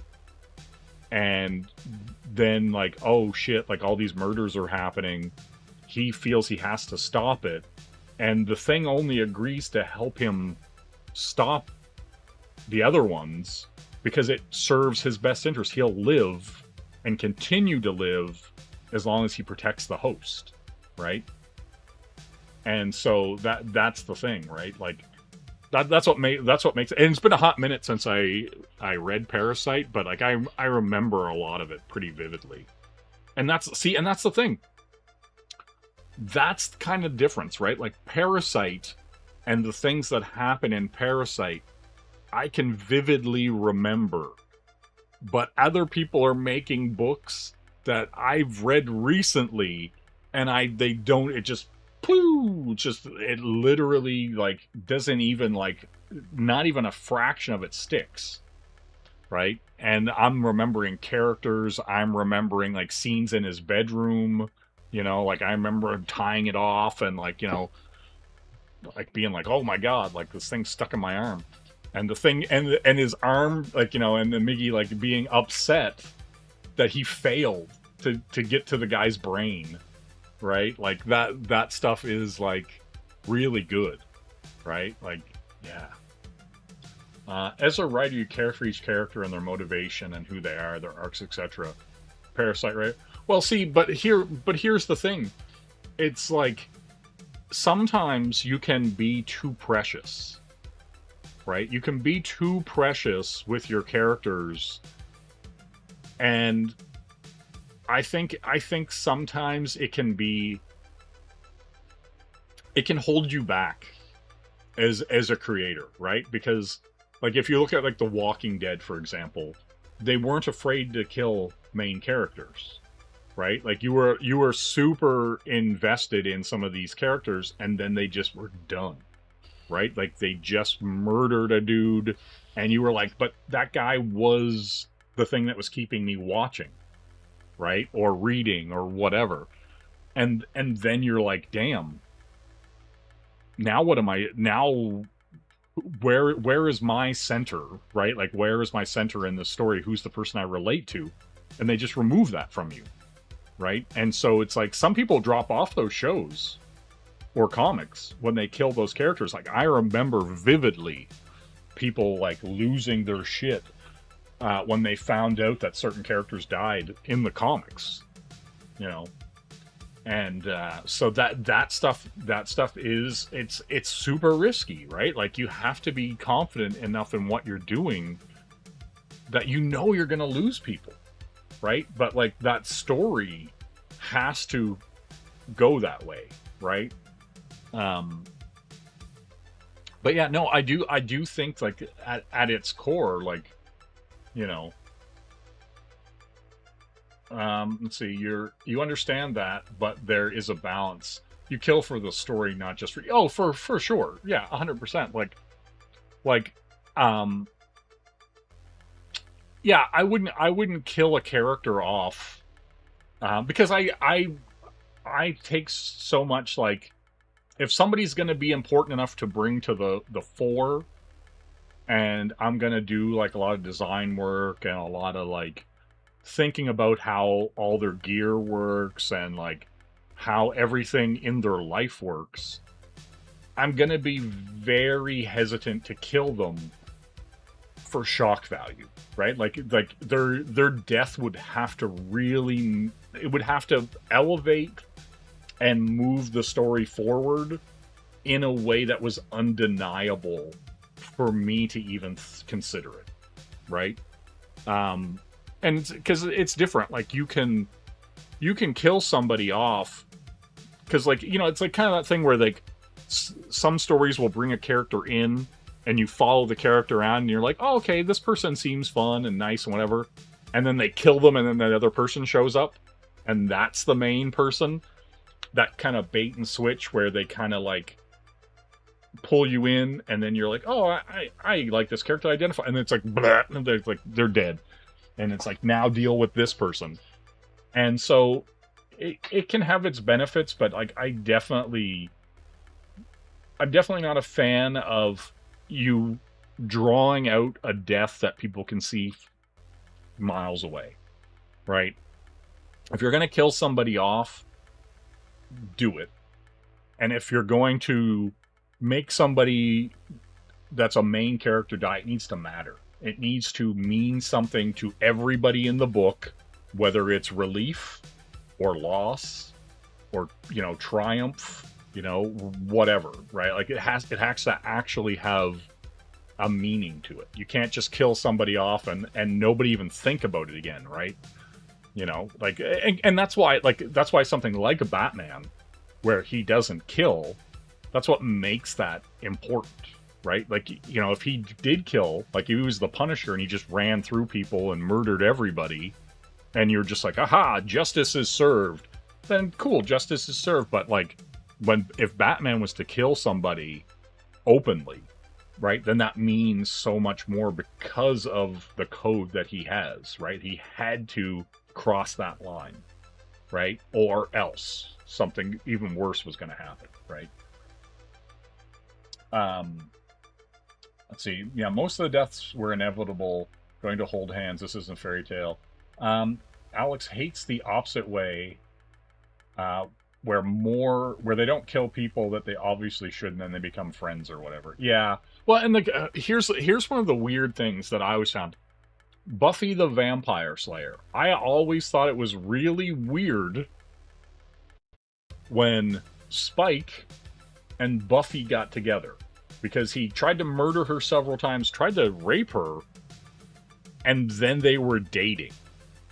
And I'm just like, you're sending all the wrong kind of messages, right? Like this is too much, right? Like you're like, that's like, you know what I mean? Like you're sending the wrong message to the viewer, and you're also portraying your character to be a very, very stupid and broken person that would do that, right? You know. Hey, have a good night, Alex. Yeah, thanks for stopping in. Super appreciate the conversation. Glad everybody was here. And yeah, have a good night, Alex. Take it easy. We'll see you next time. You know what I'm saying? Let's see here. The problem with most modern horror movies, you don't give a crap about the characters. Yeah, like, it's one of those things. Yes, Alex. Yes. Yes, use those emojis. Perfection. Perfection itself. I love it. Let's see here.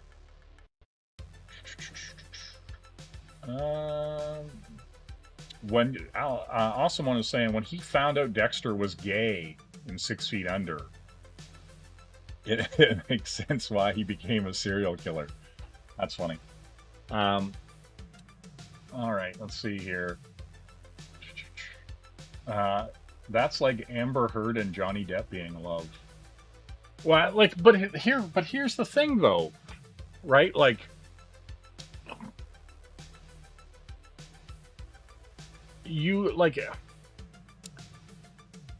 it's such an unhealthy, unrespectful of yourself as a human, right? To like be like, oh, this person tried to kill me multiple times. Like she's a vampire slayer. Like on almost every level, she's betraying herself. Right? Like as a character, you know, it's like this person tried to kill me. This person like has been trying to ruin my life. This person tried to sexually assault me. I think I'm gonna date them now. Like there's such a cognitive disconnect. There's such an irrationality. It just taints the character, right? It's insane. It's like crazy. But there are people who would be like, "Oh, Spike is so dreamy. He's such a nice guy now." Like it's like what? It's like no, fucking put a stake in that guy's heart and get it over with. Oh yeah, yes. Excuse me. Yes, A1. We have climbed the mountain. We have achieved another goal in this mountainous climb that we're on, right? These are all pieces of the puzzle, A1. We're here. A young and full-stomached Sumo Thori and K-pop have been dropping hot memberships in the chat. Very, very appreciative of their support and their generosity. So very cool. I'm, you know, because like I certainly do not assume or expect it. You know what I mean? So it's been cool. It's been really cool.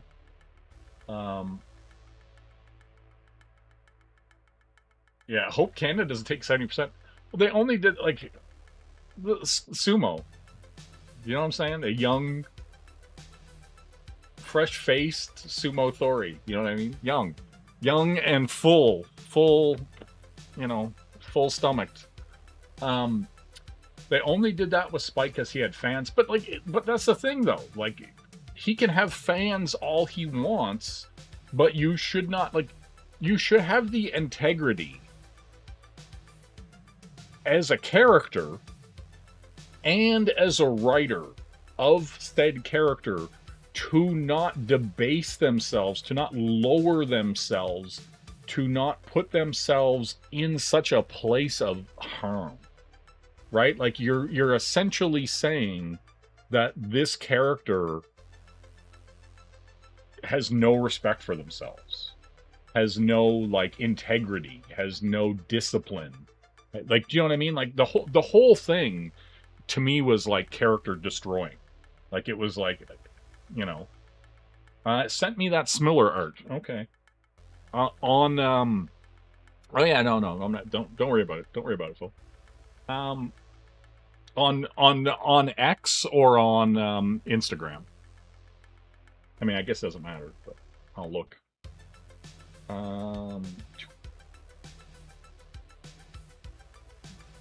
Okay. Boop. Boop. Oh, he did. There we go. Okay.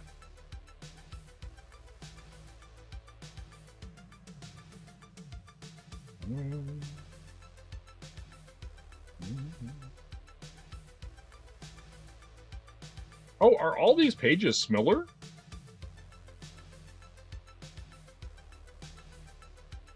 Oh. Hold on. Wait a minute. All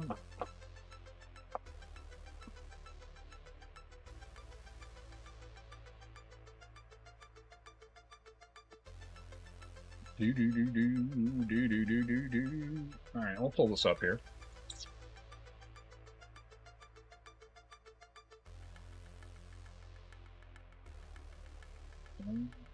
Daily Cable Guy. All right, we'll throw this over here. We'll throw this over here.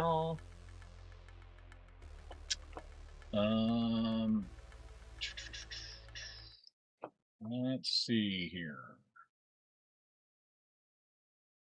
Display capture.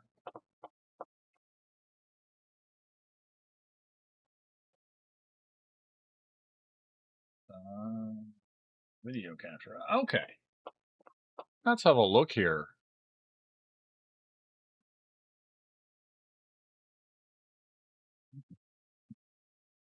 So Mike S. Miller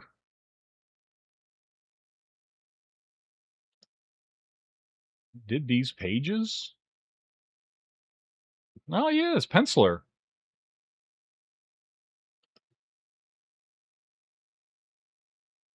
He did, like, Smiller does weird women's faces. I'm just going to be honest. Like, if he had the option to draw a beautiful woman or the women he draws, I mean, it looks all right, though. Like, it just, like, overall, it's fine. But, like, some of these faces on these women are a little harsh. You know what I'm saying? Like, you know what I mean? Like, look at that. That's not a, even, like, you can make a beautiful woman angry, right?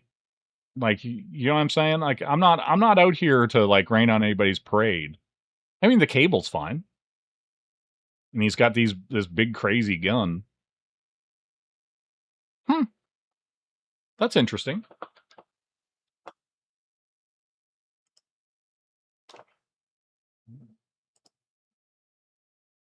Yep.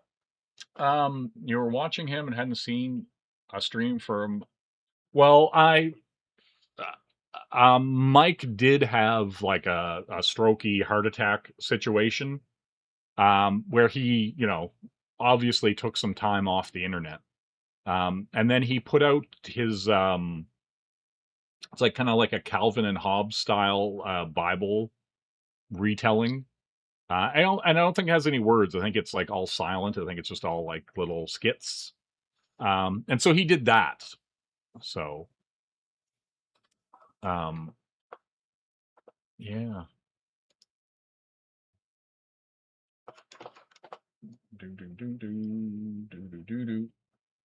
It says it was his first published gig at Marvel. Interesting. And so it's like Kevin Conrad, Scott Hanna, Mike Sellers on inks, and Miller did the pencils. Yeah, like, see, like this Cable down here is pretty cool. I like this grass and stuff. Yeah, that's interesting. I would definitely like to see this whole issue.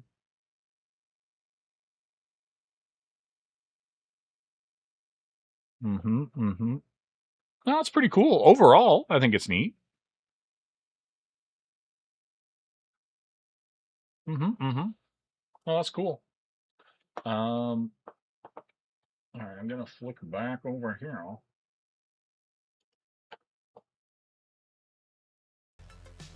Okay. But yeah, the interesting part of that is like most of the work that I've seen from Mike was like I know he did those Game of Thrones books and stuff like that. And I don't think and he did the Injustice book as well. That's what I'm thinking about. Yeah.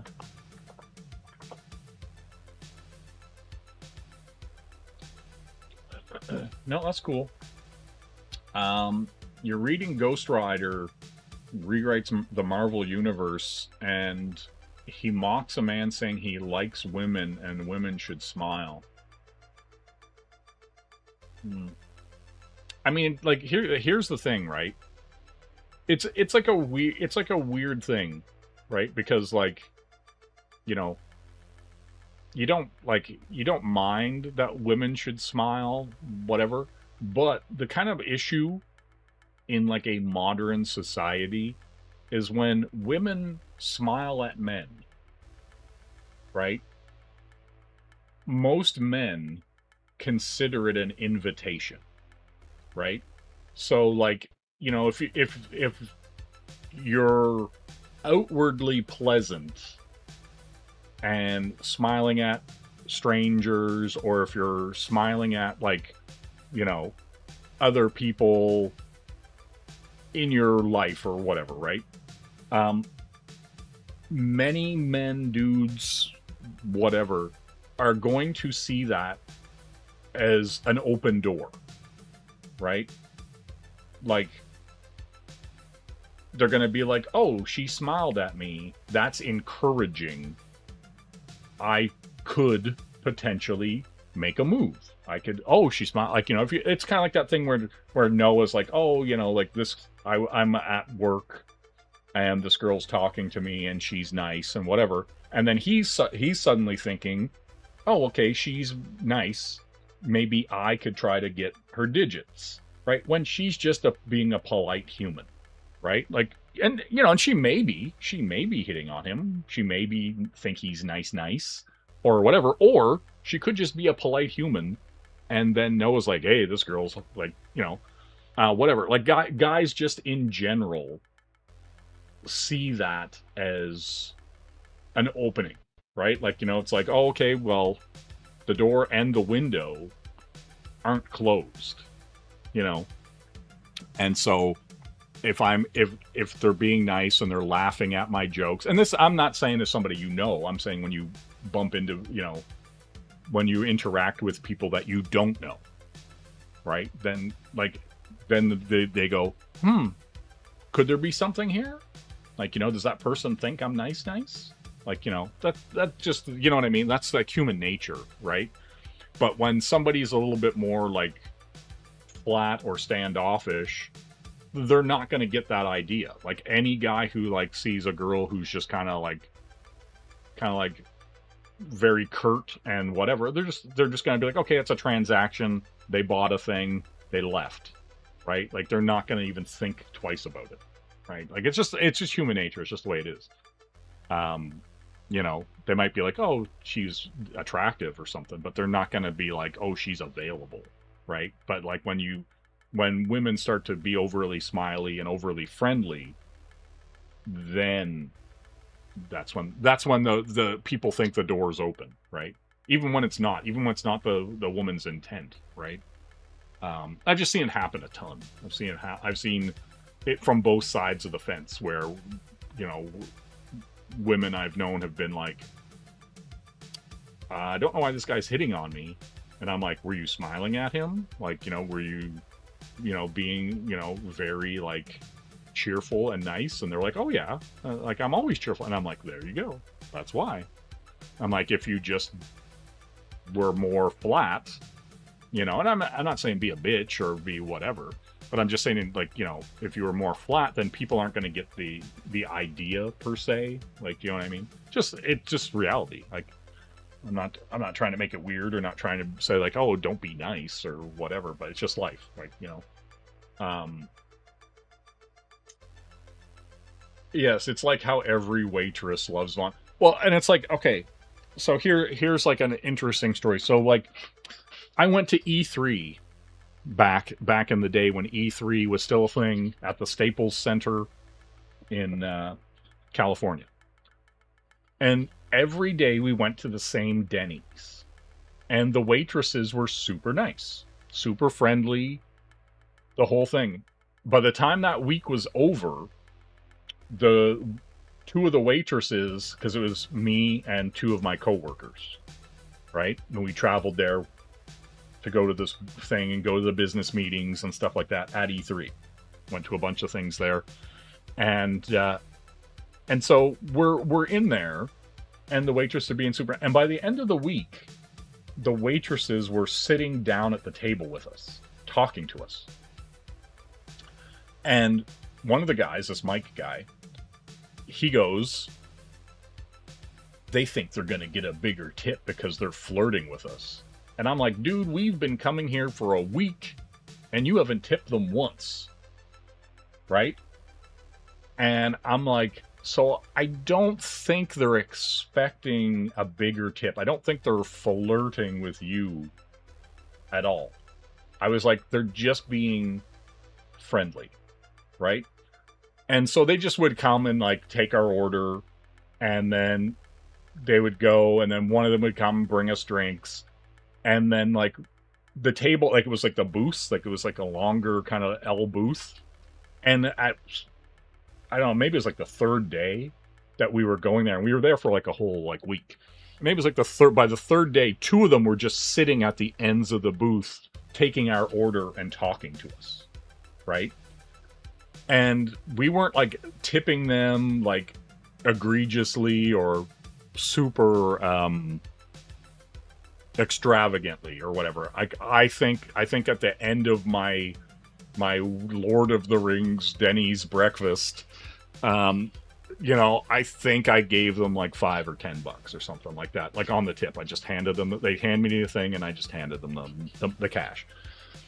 It was nothing. It was nothing insane. It was nothing whatever. But we were going there for a week, and so we just had a rapport with them, and they were nice, right? And so like that was the thing. But like I vividly recall, because I went with Adam and Mike, right? And so like I vividly recall him being like, they think they're getting tipped, and I was like, dude, neither one of these girls A, want to sleep with you, and B, are looking for a tip from you of any kind. Like, do you know what I mean? But anyway, like, you know, and so like by the end of the week, he wouldn't even come into the Denny's because he thought they were trying to like pull a fast one on him or something. Like, it was weird. He was a weird dude. And then he somehow, like, I don't know, he was a weird dude. And also like weirdly, like, no, never mind. I'm not gonna get into that because it was fucking weird. But yeah, so anyway, like, but it was just like, it was one of those things, like, for me, I was kind of like of the thing that it was just like, it made their job a little bit more pleasant to just be nice and talk to people. Because you can, like, if you're in a waitress kind of situation, that job can suck, right? And so if like some people your age come in and you get to talk to them, it's fine, right? Like, do you know what I mean? It's that kind of thing, right? And so yeah, like, but yeah, no, there was no like, there was no pursuit, there was no nothing, right? Like, none of them, because like I think it was like the second or third time we went there and ate at the Denny's that week. They asked us if we were there for the show, like for the E3 convention, and you know, we were like, oh yeah, like, you know, and like there was no change. It wasn't like they were like, oh, you guys live here, or oh, you guys aren't gonna be here. Like, do you know what I mean? Like, no, there was no like, how should I say, you know, there was no interest in a dalliance or interested in sparking a relationship. They were just being nice and talking, and that's fine. Like, that can be all it is, right? But like, you could see how even to a lesser extent, somebody, you know, being nice would make people think that there was going to be more happening, or that there was like, that they were flirting or whatever, right? Like, because some people think that anybody being like, you know, anybody of the opposite sex being anywhere near nice or polite or smiley is an affirmative to be, you know, come make things a relationship or whatever, open door, whatever, you know what I mean? Like, they're just like, they're weird people out there. Let's see. Was that man black? The no tip? Damn. Had a lady talk to me about my Howler comic t-shirt while I was playing from a good store. Walking away, she came up and offered me food from a packet. I had a friend waiting for me, so I said goodbye, and only later realized she was hitting on me. I usually have people talking about my shirts at least twice a month when I'm out shopping, so I missed out. Well, you know here's what's funny. The other day, well, maybe it's like a week ago or something, I was out, and I had a crow shirt on, and this guy was like standing there on the phone talking and smoking a cigarette, and then he just kind of looks at me and he's like, nice shirt, man. Like, you know what I mean? And like, it happens all the time. Like, almost every time I leave my house and I have a Godzilla shirt on or a Berserk shirt or whatever it is, some male goes, I dig that shirt, bro. And they don't even stop, right? It's just like a drive by. They're like, love that shirt, like, you know what I mean? They're just like, great shirt, bro. And I'm just like, thanks, and I just keep going. Like it happens so frequently. I don't even like think it's weird anymore. Like it's just like, love that shirt, bro, and then that's it, you know. But yeah, it's bizarre. I'm looking at my counter. It says I've been streaming for 4 hours, which is far above and beyond. And I didn't get anything done. I was going to work on the sketch covers tonight, and I didn't. Listen, I didn't bang the dude either, Sumo. He was a weird little guy, but he had like one of those like, it wasn't a milady hat, but it was close.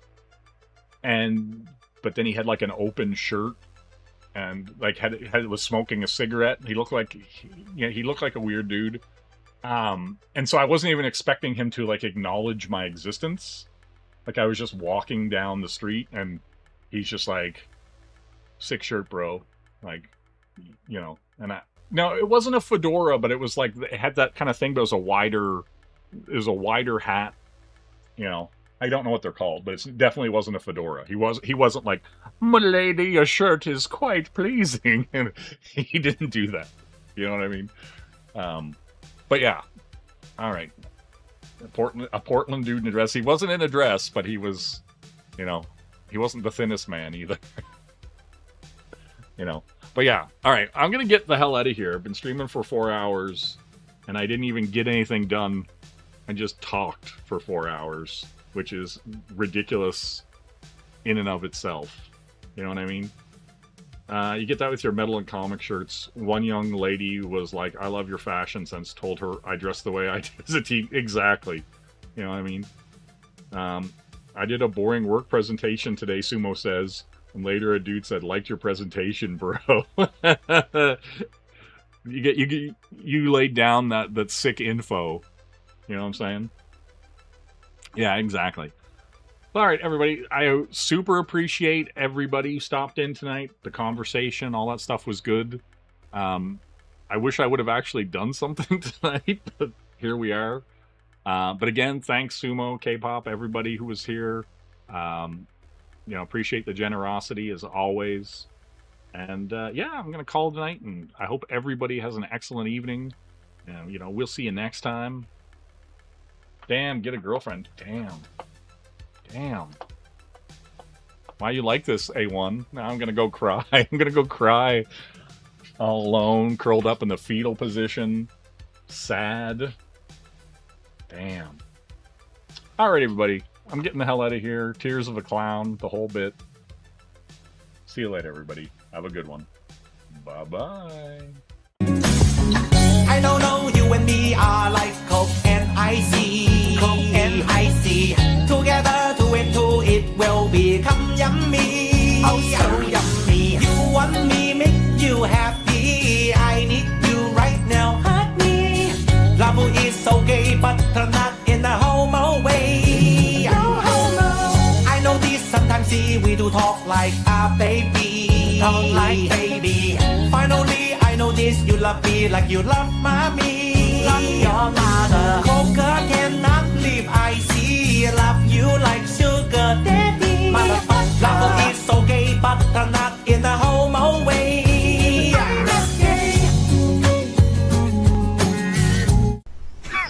Women. I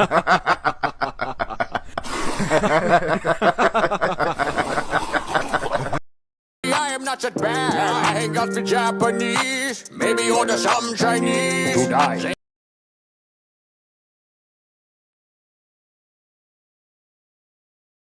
On Nutella, not having babies is for gays.